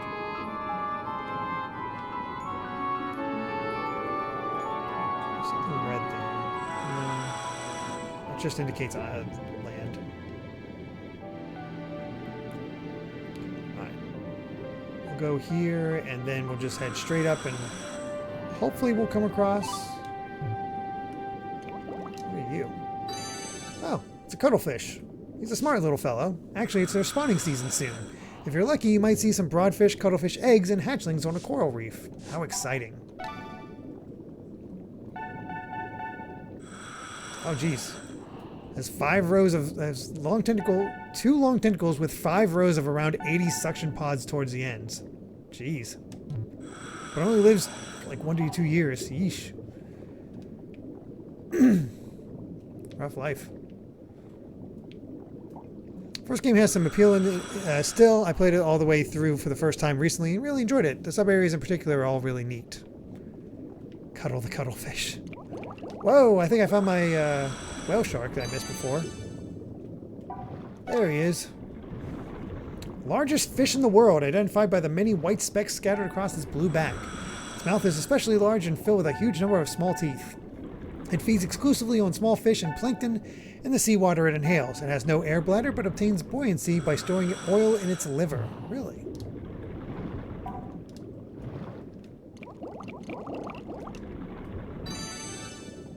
Oh, there's a chub mackerel. Almost thought that said chub. Is that a penguin? What the? There's birds diving under here. Hold on. No, it's not a penguin. It's like a... I want to say it's a booby? Yeah, that's not a fish. Get back here. Get back here. There we go. Yeah, brown booby. This seabird has short wings and pointed beak with jagged edges. The area around the base of its beak is blue in males and a pale yellow in females. And it flies high above the waves hunting for prey, performing a nosedive into the water when it finds some. It has been seen by divers at depths of up to 100 feet. Holy crap. Wait, are there penguins here? There's a variety in this place. Yeah, just little penguin. The smallest of all penguins, weighing just over 2 pounds. Holy crap. It has long and short calls that can be used to mark territory and communicate with or identify other penguins. While other species walk upright, this species walks leaning forward and so is thought to be more primitive.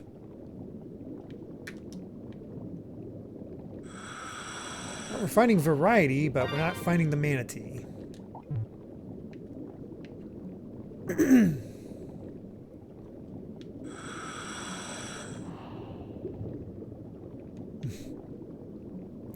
Oh, I knew the booby jokes would start flying.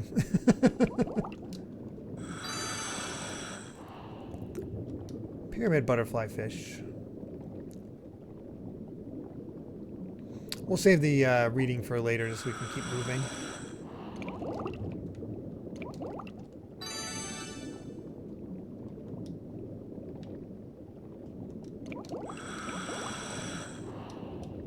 Okay, so I wasn't sure if it marked male and female at the same time, or just one or the other.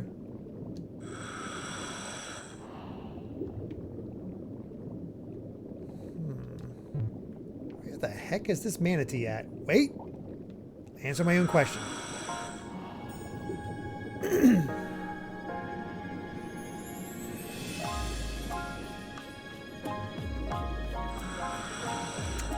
Donut Reef.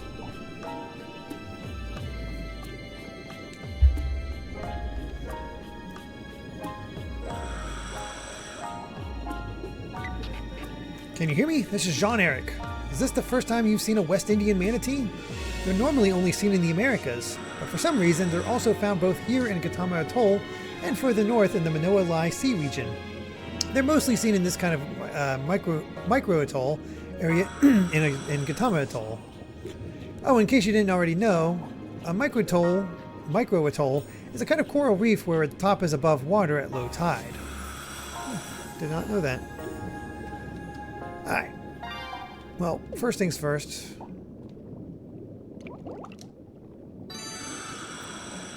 Get our West Indian manatee marked.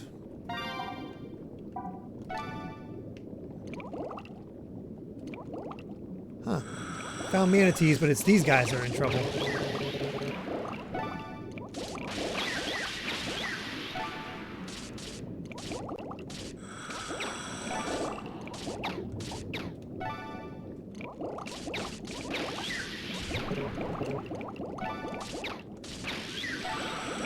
There's so many in trouble. What happened to these things?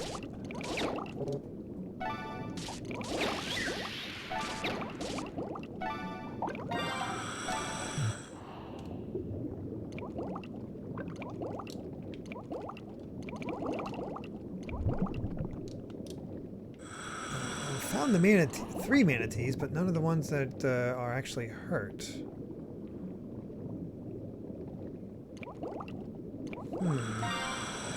Oh, good night, Cat Evie. Congrats once again on your single stream request. Honkai Star Rail.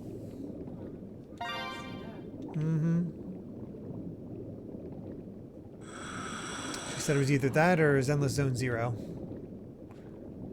which is their newest one.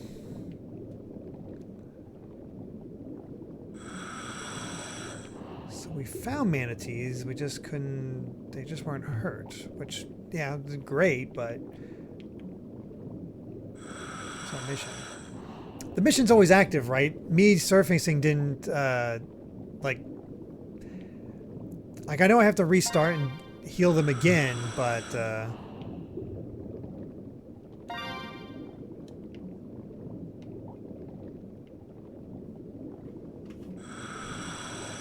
I don't know if I have to like go back to 9-Ball Island first.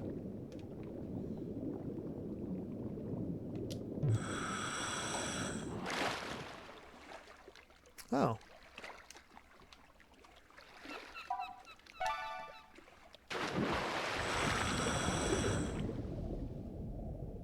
Interesting. Mission's always there. Excellent. Thank you, Corin.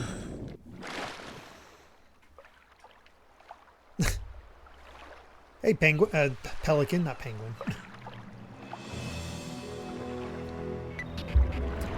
There, it's a group of humpback whales. They come here at this time of year to give birth and raise their young. In the warm, shallow waters of Gautama Atoll. It's unusual to see this many, though. What a bunch of show-offs. It looks like they're heading for the Blue Cliff. Yeah, I can't dive that deep. If there's time, it might be worth going there and taking a look. Now, is this a side quest?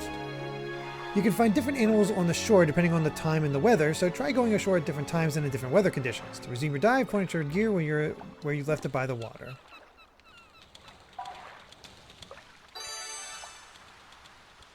An Australian pelican. This bird can be identified by its giant bill with a sack-like underside. Its bill can reach 20 inches in size, the largest of all birds' beaks. During mating season, its bill becomes a vivid pink. Its bill pouch turns red. It performs a courtship dance, vibrating its bill pouch. It's also known to carry little fish in order to help their sons get out of aquariums.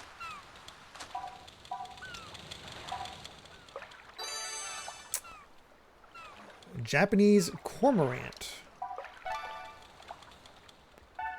Let's see. Feathers have a low fat content, which means they cannot repel water, but instead soak it up, making a bird heavier and better suited to diving. It's normally too heavy to fly after diving, so it has to let its feathers dry off first. It may even fall from the sky if it rains, so its feathers could be called a double-edged sword. It also swallows its prey whole. Sheesh, that sounds like an inconvenience.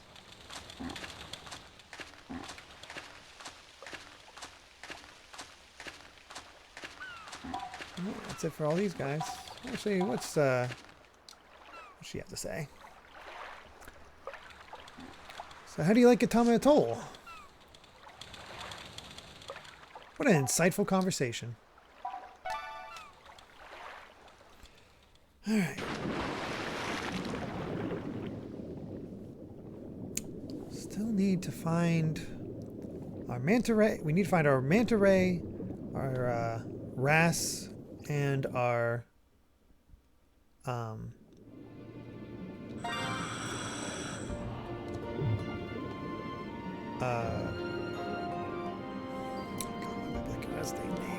Sorry.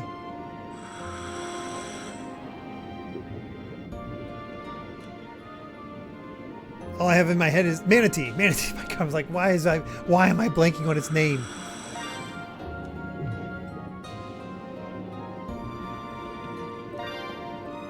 It's driving me nuts. Well, at the very least, we're filling this all in and getting some cash.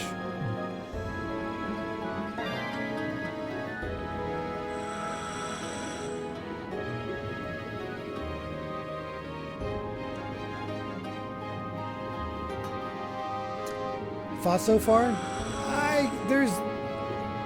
There's enough of a hook here that I can definitely see how people get addicted to this game. You have all kinds of side quests. You have a fish decks. You have levels you can earn by doing further dives, and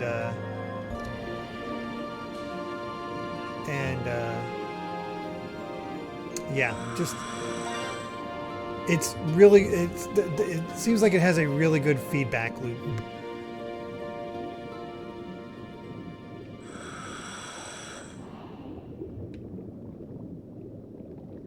More sea lions.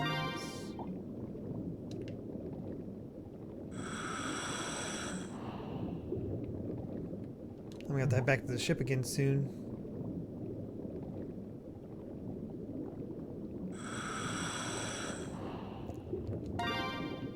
I know our wrasse is in the southwest.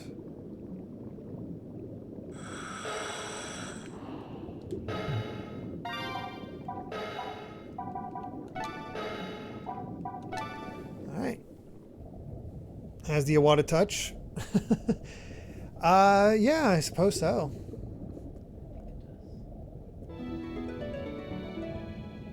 Oh, look at that. It did clear off all that entire island just by swinging around all of that. Nice. At the rate we're going, we're just going to finish exploring all the Gatama Atoll.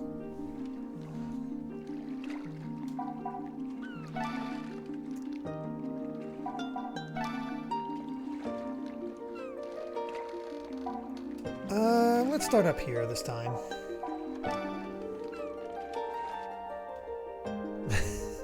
I didn't think it would take this long to find 3 animals.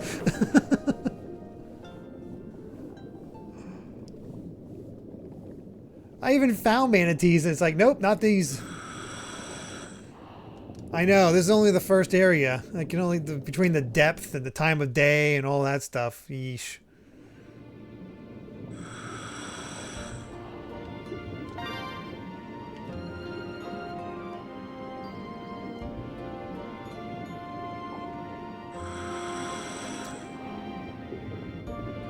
Last, did you trick me into putting this into a short game stream when it's far from a short game? Well, it can be a short game, but not really. You know how I am. But we have a hammock, so we're winning. There you go.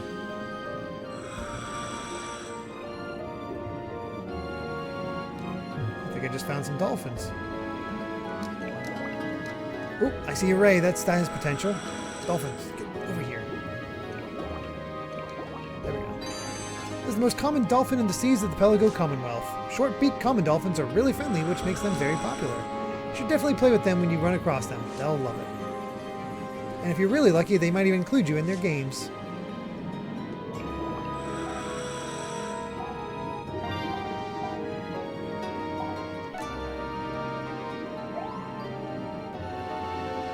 Got the Ray's attention. I feel like I just teased that Ray.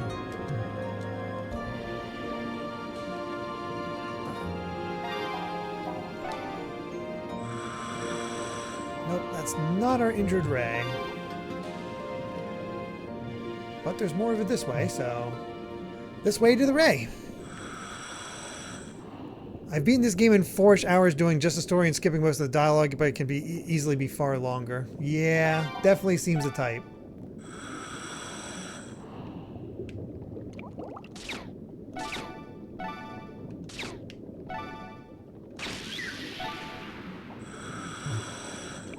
I think I helped it.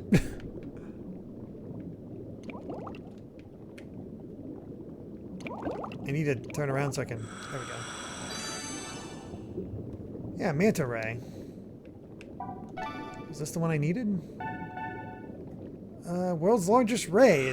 Each manta ray has a unique pattern of black spots on its stomach that helps to tell them apart. These black spots can spread across the entire stomach, making some manta rays appear entirely black. They sometimes jump out of the water, but this is thought to be because they are startled or trying to remove parasites. Yeah, I can't imagine these things jumping out of the water.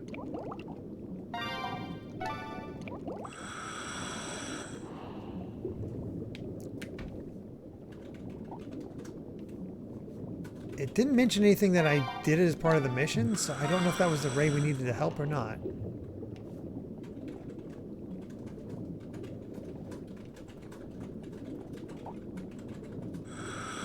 Alright, so I found the area for the mantas, I found the area for the wrasse, and I found the area for the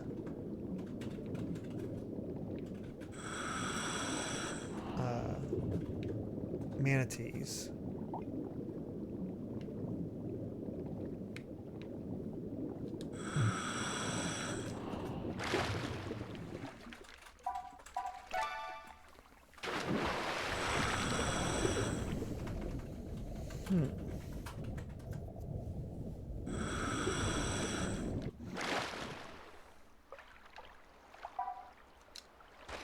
Yep, more California sea lions, but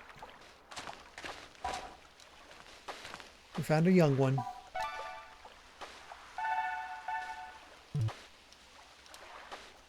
I'm surprised they're not attacking us considering we're so close to its kids. But it's just not that type of game.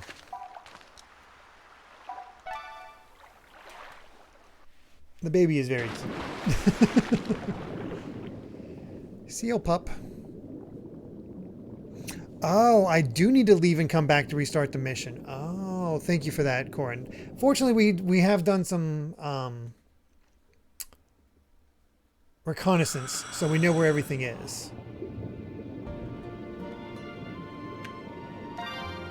Well, at this rate, we might as well just try to fill in the map as much as we can before our tank runs out for this section.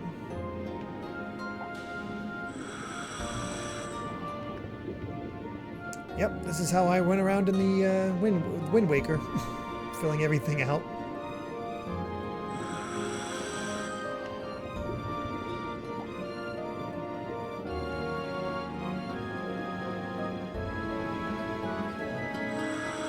Seems like the best idea is to start north and then head over to the east and then southwest.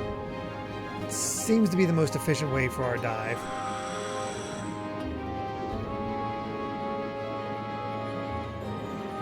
Get these edges.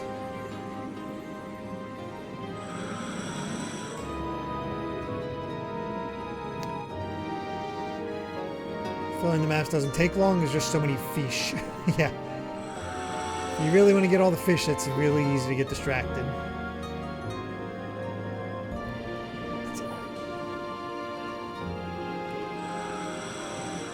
I just want to see what the bonus is for actually filling out the map. Has me curious, like that determines whether or not I'm going to bother.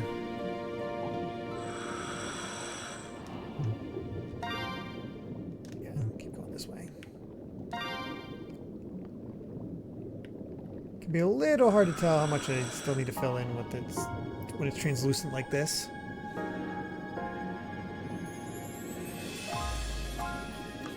Just need to lemon eye Octorok. Perfect. Yeah, I don't think we're going to worry about the fish decks in this. We'll take a look at any new ones we might come across.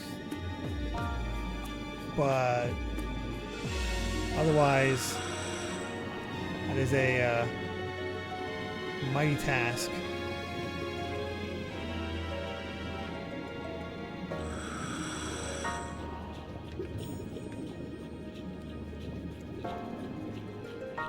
It's peaceful nonetheless. How's everybody feeling about this game as we're playing through it, though? Especially the first timers. Oh, I filled Aerith C back in the day too, but I also made a point of looking up where the landmarks were so it could just the major area be filled out. Because good God, that area is so massive.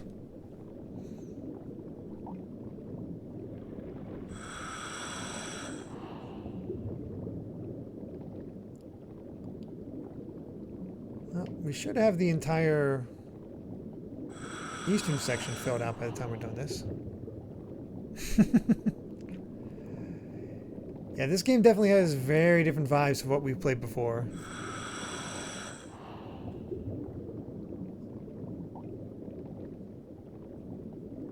Surprised it has a story? Yeah, I think that's a major draw to me. Just to have some sort of goal to work towards.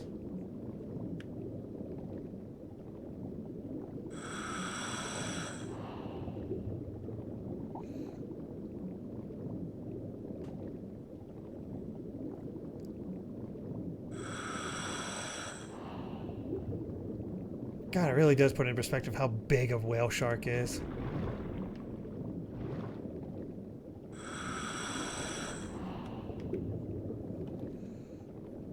Even if it's far from the first time seeing the game, I find it interesting seeing how you play. There's a lot of different ways to go about playing this. Yeah, I'm positive about that. I can see somebody just being fish, fish, fish. Actually, did I do these red ones yet? Yeah, I thought it looked, well, both familiar and different, but eh.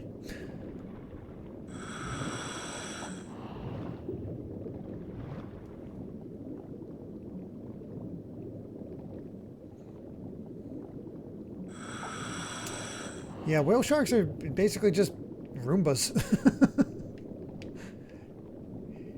Eat the tiny fish that they roll up into.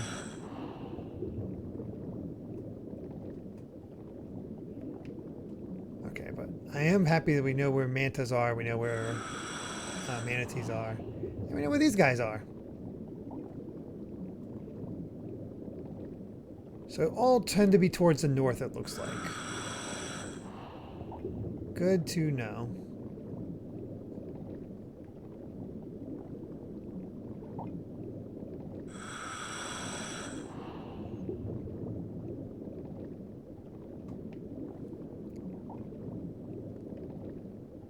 The multi-sensor? What, is there a multi-sensor? Hold on. No multi-sensor yet.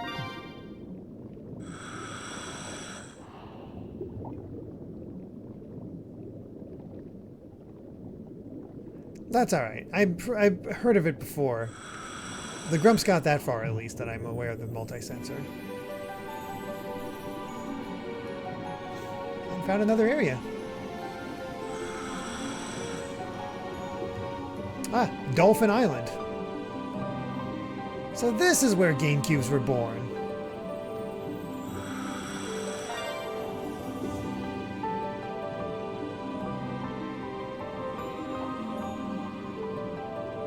Honestly, Dolphin Island might be the best. Might be the best place to start out. All right, well, that's all the time we have. Return to the boat.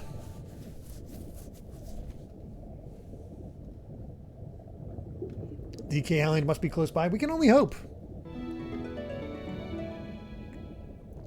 Ah, that is satisfying to see.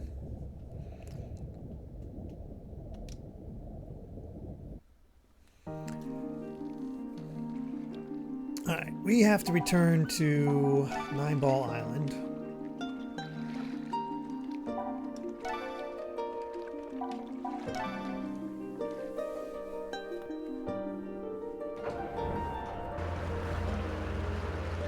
My grandparents had a beach house on Dolphin Island growing up. Long gone now with the hurricanes and all. Oh, that's a shame.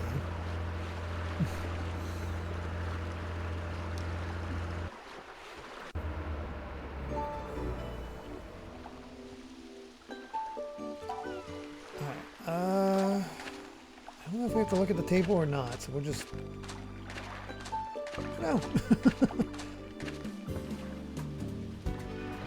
we go.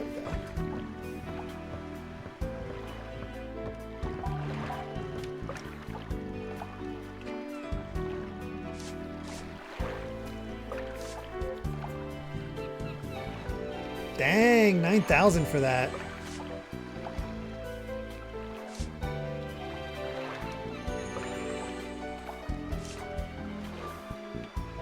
Well, at least you make bank for doing that. Let's go train our dolphin. Oh yeah, we also have Yoshi's Island.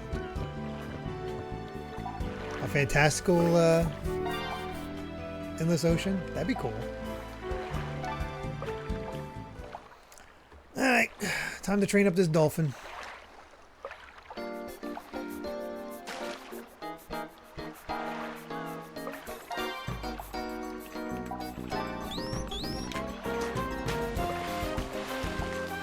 Jump over the boat. Pull a free willy. A little better. It was 4.4 last time, so marginal improvement. Ooh, new trick.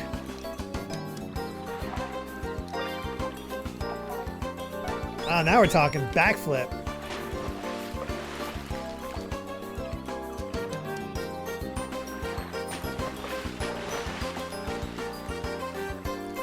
Looks like it's learned a new trick, haven't you, Echo?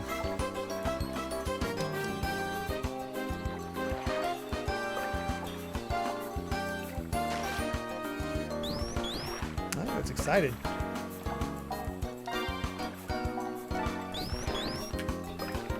Ah, give us a song.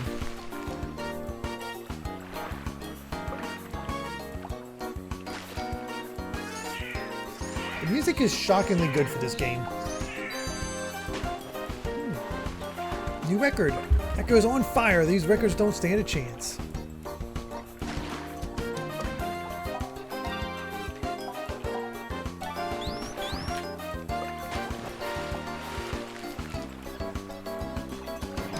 Let's see if we can set another record. Not with that jump. Might be getting tired.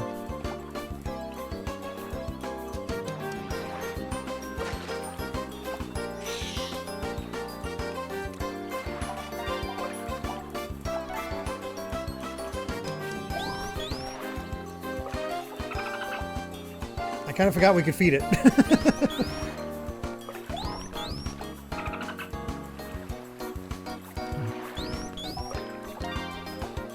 Alright, one more backflip. And then we get to go do our quest again. Very nice.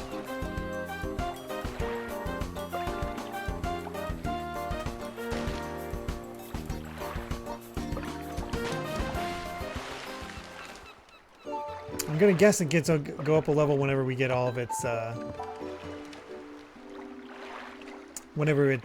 all of its tricks straightened out, or something like that.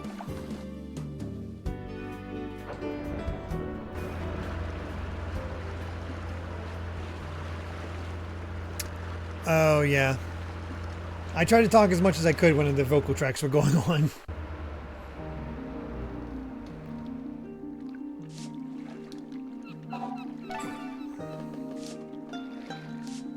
Manta Ray, West Indian Manatee, Humpback.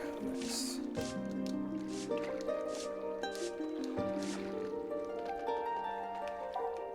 We're gonna get it this time. We know where they're at.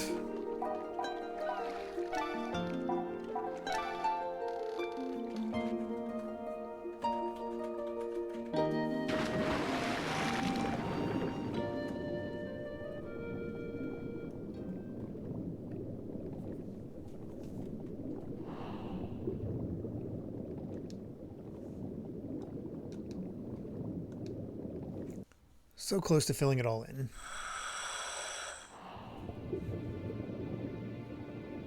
Wow, the dolphin levels still haven't been figured out despite people looking into the mechanics of it. That's somewhat sad. Don't get distracted by trying to fill out the map, just go.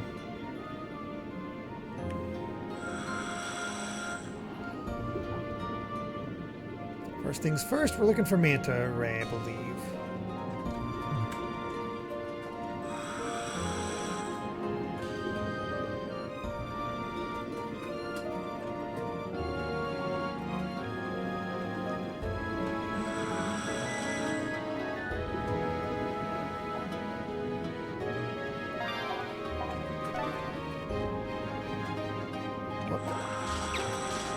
What the?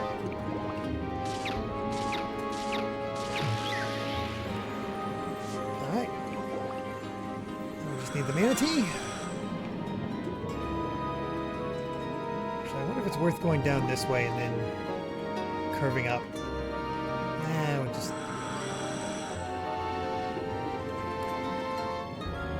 If I do go over here first, I'll get the manatee and then I can actually move back and get the wrasse and then explore. More efficient this way.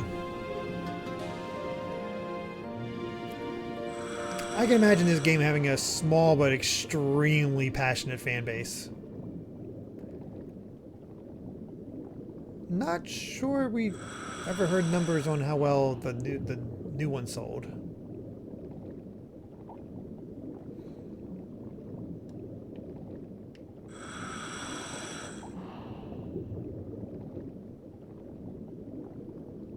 Aha. There's our manatee.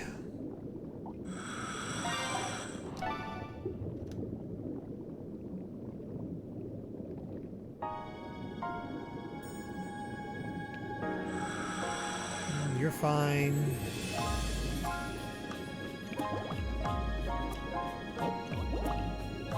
Nope, you're fine. It's just all the fish around you apparently that are not great. Aha! I swear, it sounds like sniper shots. I'll actually tell you where this one is.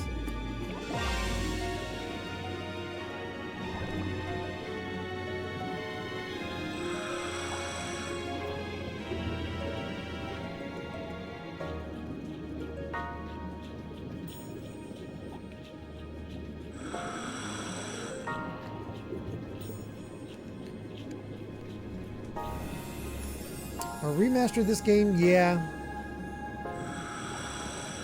Yeah. I wonder if they took some of the criticism to heart, because it seemed like the new one was based more around multiplayer, from what I could tell. Multiplayer and mission-based stuff. But, again, just seemed to lack the personality that this one has. Which is a shame. Because it's not like John Eric or Oceana have deep personalities, but it's nice to have personalities.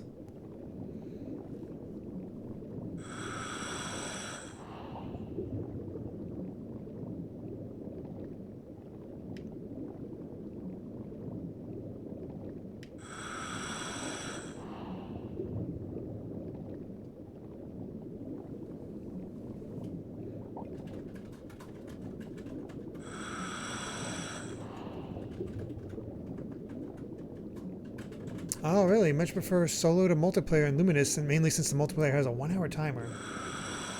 Interesting. I don't think I realized that. I never looked too closely into Luminous. Just because I knew I wasn't really going to be picking it up. There's other games I'd personally prefer to get before that, but I'm glad for the fans. maps are huge, so there's 1 hour is nowhere near enough. Yeah, that's where you get into trouble. Aha! I see you, my friend.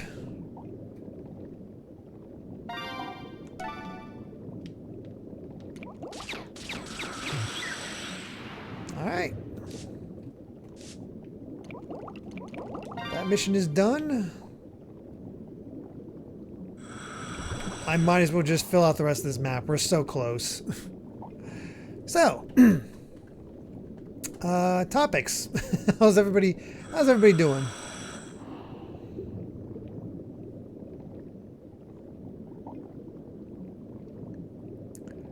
Enjoyed Crafter World just fine. Yeah, Crafter World is good, but it's hard to match the pure fun of Woolly World. But I also consider Woolly World to be the best, the best of the Yoshi games in general. Ooh, Fallout 56 is almost finished with PS1's Tales of Fantasia. That's exciting.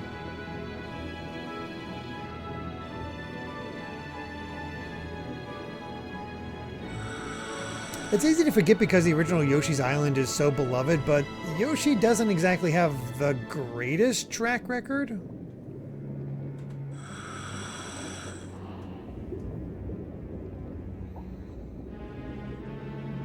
And all of them have this issue with, that I definitely noticed over time, where it's a pain to get. The game's too easy if you don't collect anything, but it's way too difficult if you try to collect everything. And there's no reason to go one or the other. Like you don't get just a little bit for collecting only a little. You know, you don't get some unlocks for just doing a little stuff.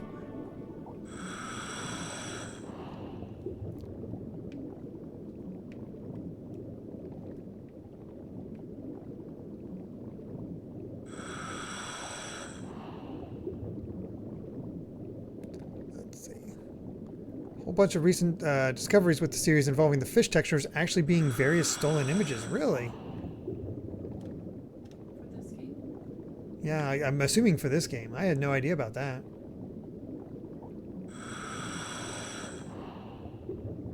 I mean, I'm sure it's no small task to texture a bunch of these fish, but yeah. Oof.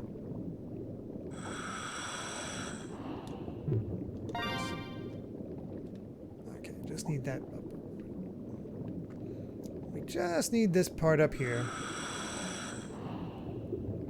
I don't know how specific they are about completing maps, so we're just gonna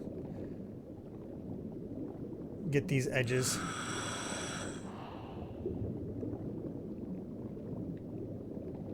And again, this will kind of determine whether or not we do this for other maps.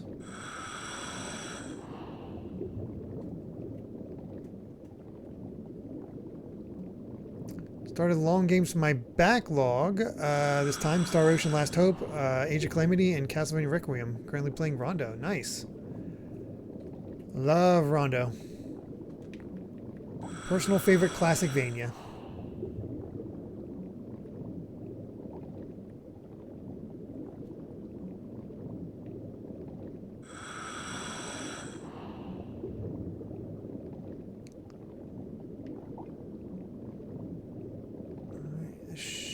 The last of it.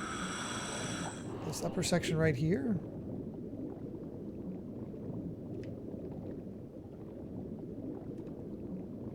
Okay, other than that bottom area. Oh, we'll return to the boat for now.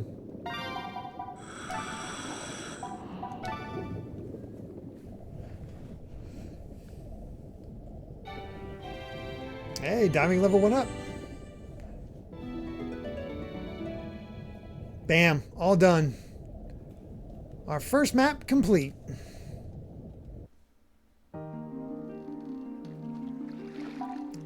And since last suggested it, we'll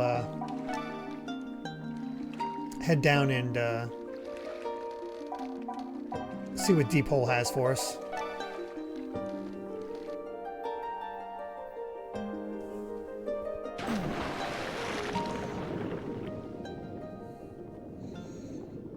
This is definitely just get to the vibes of excuse me, of the game. Settle in.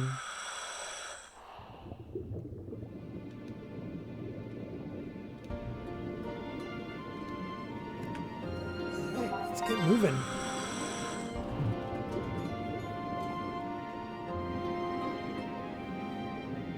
Oh man, an alt for Richter where he has this long hair from Symphony of the Night.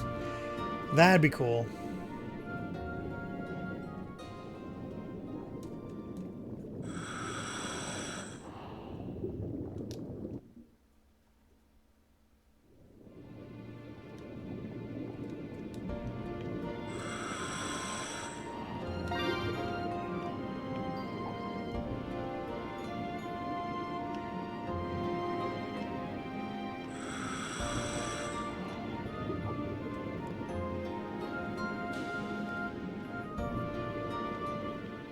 Can tell. Doesn't require too much to fill out this map.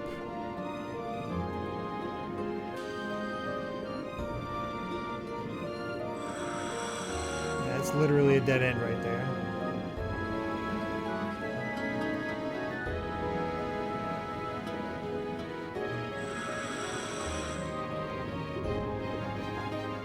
We'll go around the edge. Just fill it all out. Is there more dolphins? Wait, oh, it's Gil from Finding Nemo. Ah, get back here. There he is. Get back here. There he is. The Moorish idol.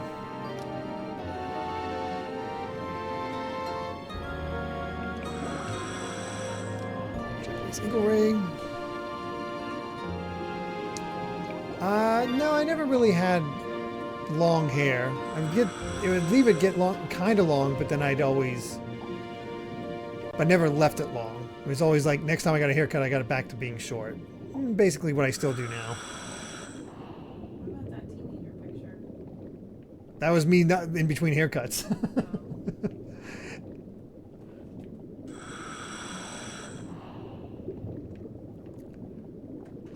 The funny thing is that still gets brought up to me today. It's really funny. Puberty hit me like a ton of bricks, and I actually had to start shaving in middle school. Huh? Yeah. And it's gotten to the point where I've had friends over the years being like, you should just grow it out, let it go for a while, see how long it gets, and I can't take the itchiness. I can never take the itchiness of it all. I got an ad on YouTube today so you don't get itchy. Oh, really? It was literally everything you ever described to me and how to fix it, what to use. Wow.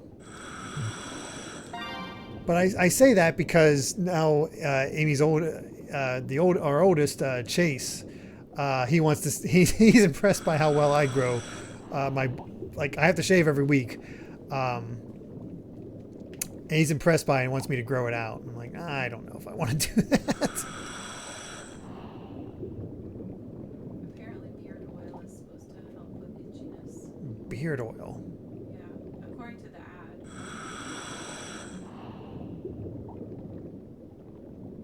It doesn't actually go on your beard, it goes on the skin under the beard. Oh, okay.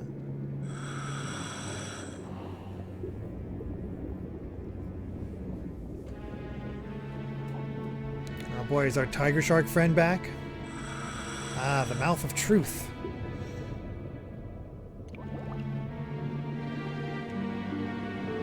Every week, if I don't shave every day, it starts to feel itchy after 2 days. Oh, look at this guy. That's fair enough. Can you hear me? This is Jean-Eric. That's an ocean sunfish. It's also called the mola mola. Divers love to see them, but did they know they're giant relatives of the I did not know they were relatives of the pufferfish. You don't believe me? Take a good look at its face. The mouth, the eyes, the whole face looks just like a pufferfish. Pretty cool, huh? Let's go say hi.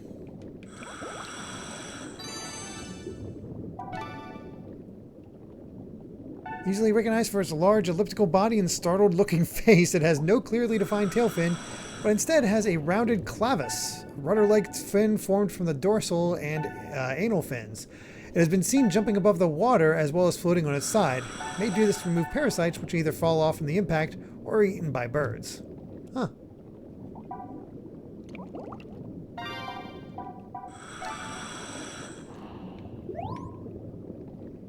Look at that mouth.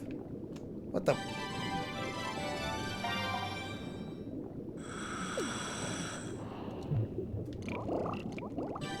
Hold on. Ooh. Bite margin unicorn fish. Weird looking nose. Its most distinctive trait is the horn-like protuberance on its head. Although this horn is not present on young fish, it develops gradually as the fish grows to adulthood. Another distinctive feature is the tail fin, which extends out in thin strands from the upper and lower sections. Huh.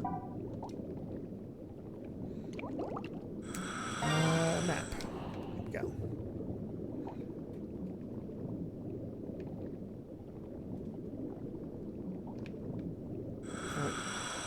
I can't tell if I've cleared everything, but we're going to go down here. Ooh, that's a big boy right there. What are you? A giant grouper. Oh my god. With its short, stout body and large mouth, it is the largest of the groupers. A carnivore that can weigh in at around 900 pounds has been known to eat young sea turtles. Holy crap. Should I have the pulsar out? Okay.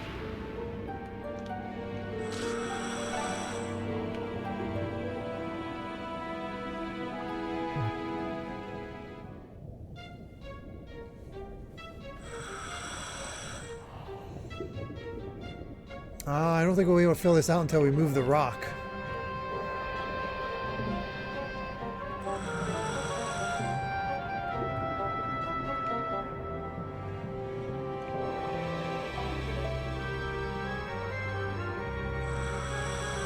Sounds almost RPG-ish.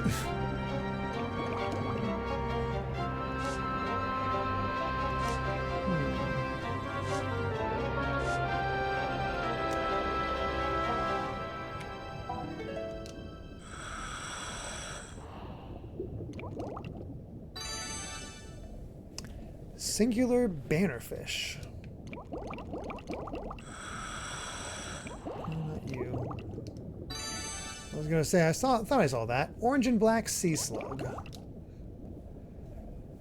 Alright, well, I don't think our dolphin's high enough level to move these rocks. I don't know if it'll ever be strong enough to do that, but that's okay. Let's return to the boat.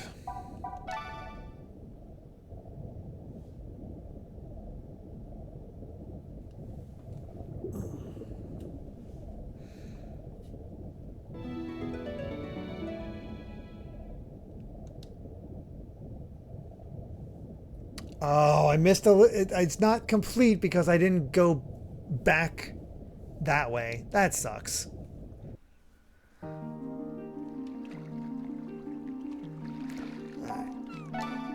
Let's go back to Nine Ball Island. I'm pretty sure I'm still very early into the game, Fall 56, just because I got distracted by stuff. But that's sort of the fun of the first one, rather than push forward on things. Just let's explore, see what we got to go, take each thing as we come across it. Good work curing all those creatures in Gautama Atoll. The conservation group sends their thanks. They hope that you will help them again, so they send a token of their appreciation. I know you didn't do it for a reward. Yes, I did. But please, take their gift. 2,000 points. What happened to those animals? Why did they get sick in the first place? The group sent a report with their findings about the animals. It seems that the cause of their illness and injuries was accidentally swallowing plastic bags and other such rubbish. All trash thrown away by us humans. Why do sea creatures have to suffer just because humans are so selfish? It's ridiculous. I've made up my mind. This time it was in our Gautama Atoll, but there must be animals all over the world crying out for help. And we're going to be the ones who save them. Yes! I knew you'd say that. Okay, Grandpa, you get in touch with the conservation group. Tell them to call us if they need anything at all. We'll be the fish rescue service. Where do you get these ideas, Oceana? Well, I won't be able to stop you. I must ask you again to please help my granddaughter. She's impulsive and I'm not going to stop her, so you should enable her.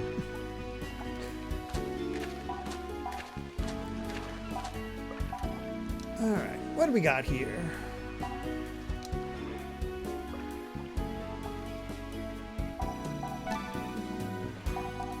We'll clear out all these just so though we have, let's see. We'll clear out all this so we just know all the quests are around. Oh my god. All those little spots you found. Here's what they're all about.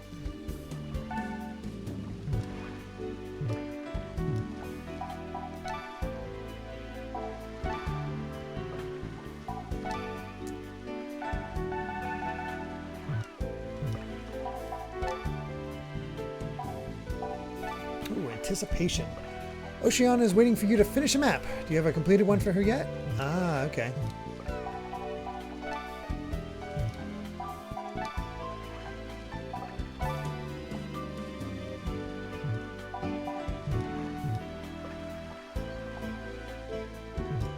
Okay.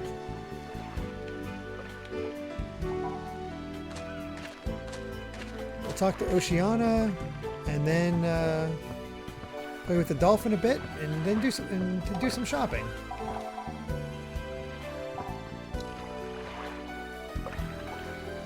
So completed that first map in a flash. I'll collate all the data and put it on sale. Get out there and work on the next map. I should have some sales figures ready by the time you finish the next map. So I look forward to it. If I make enough from this, I'm going to get myself one of those sunfish t-shirts. Here's a reward for your good cartography work.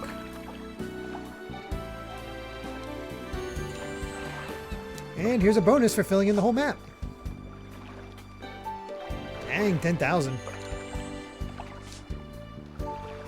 You've been working like a dogfish. Here, have a new title. Coral Duck. Okay. Thanks. Oh yeah, we're loaded with money now.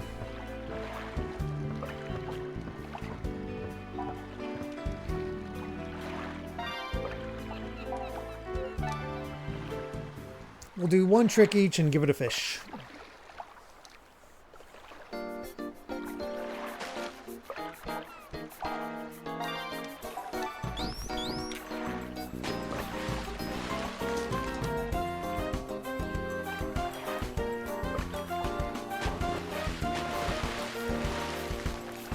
Getting better.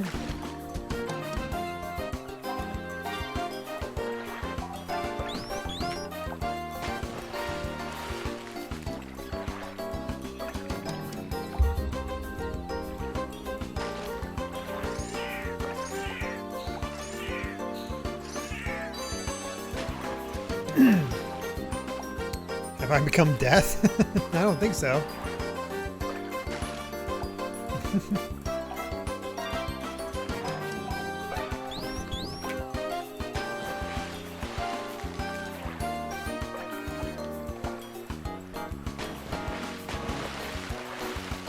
Not too sure. The destroyer of Zabordos. Oh my gosh.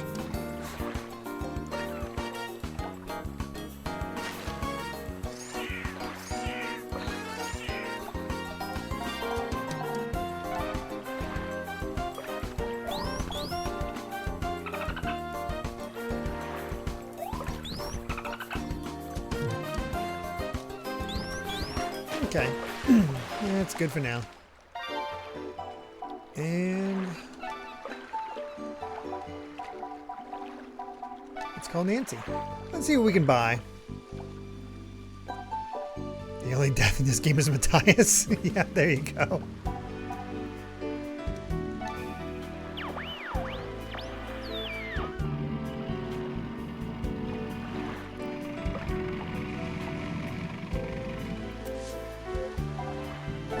What can we buy?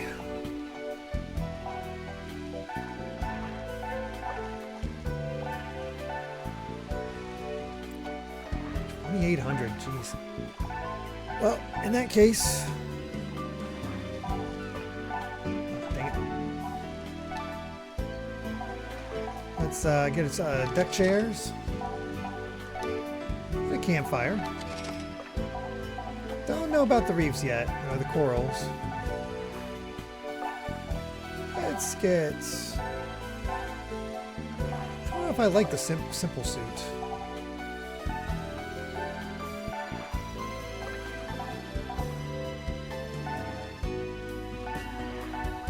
So I'll hold off on that, but I will get a new tank. Let's see. Should we go British, French, rental, American, Italian, or German? Why is the rental so much more? Let's go.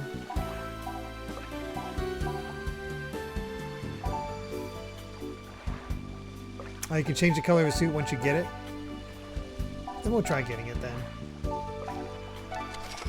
We have the money. And I'm going to go with the British.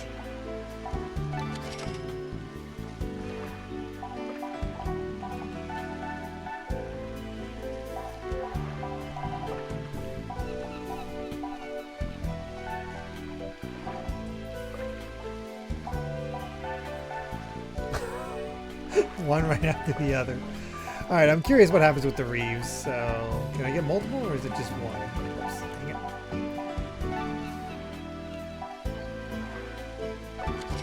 it. Okay, they do all get sold out. So I could buy all the Reeves.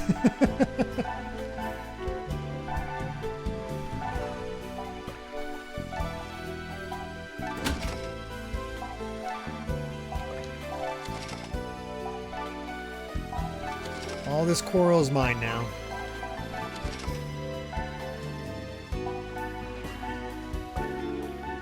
It's quite a bit though. We'll go one road at a time and just leave it at that. Time for me to get stingy with my money. I love that I do have 2 Corins.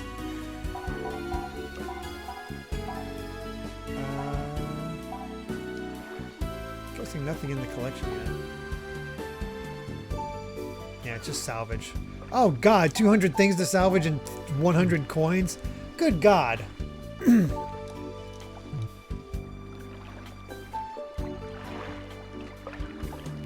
Oh, I see you have some reef decorations. There's something I'd like to ask you. Can I speak with you over here?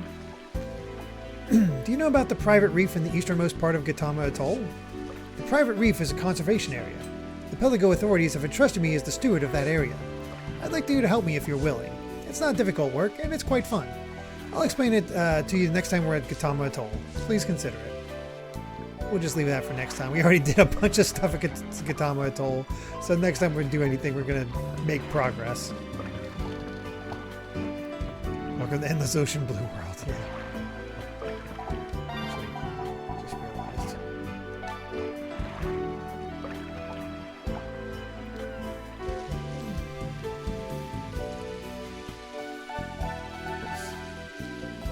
Oh my gosh. Rusty McTin with another single stream request. This time saying, you had a taste of Toho in the past, so here's something a bit different but somewhat familiar. Toho Artificial Dream in Arcadia demo. I have no idea what that is or even what genre that is, Rusty. I'm gonna guess that's PC? Toho Artificial Dream in Arcadia. What the heck is that? A first-person dungeon crawler.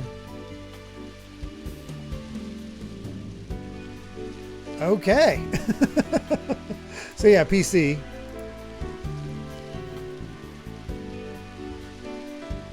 Alright, well that's...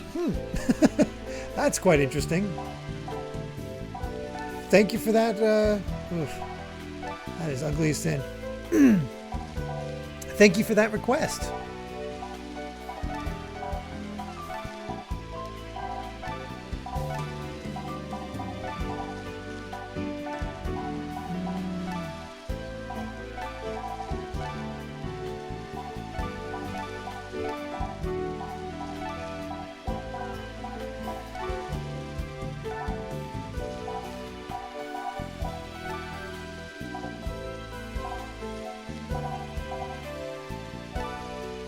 That's decent.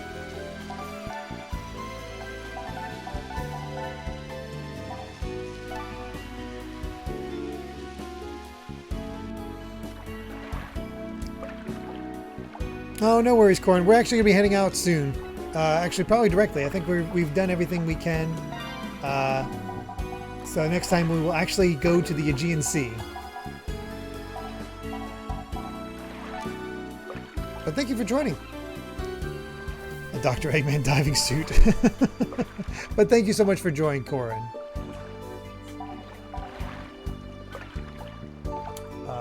Probably leveling. Main scenario is, I think, like Yang, like story stuff.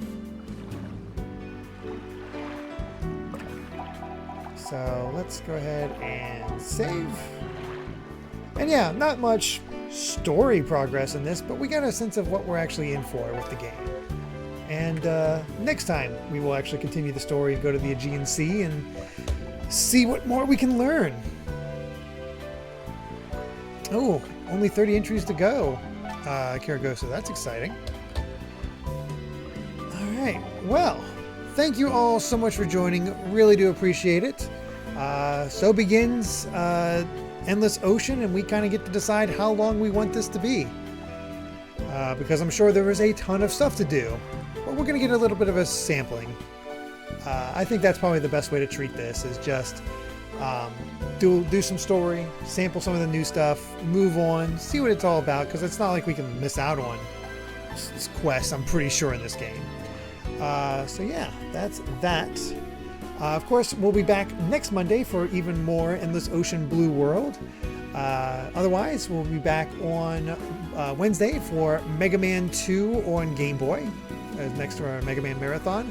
Thursday will be Project Eden's Garden, for our single session stream. Sunday will be more Devil Survivor Overclocked as we finish up day 6 of that game. And yeah, that's the whole lineup. So thank you all so much for watching. Let's see who we can raid real quick. Let's see. We can either raid Vash, who's trying out the Visions of Mana demo, or Blueberry, who I don't think has streamed in a while. And they're just chatting right now. And Hidden Manatee. Yeah, for our hashtag, let's see, what do we do?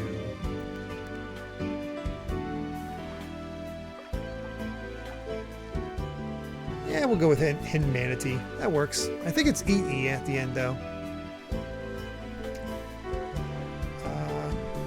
Not seeing any outright.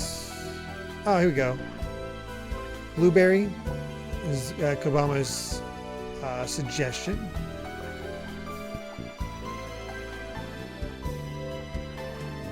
Is that good with everybody else, or want to see Visions of Mana with Vash?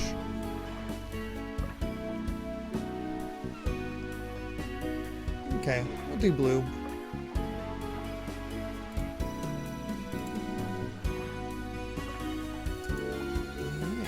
Start up that raid, and we're good to go. So yeah, thank you all so much for joining. Really do appreciate it. Hope you all have a wonderful rest of your night. We'll see you Wednesday for Mega Man 2 on Game Boy. Otherwise, see you next Monday for more Endless Ocean Blue World. Until then, bye.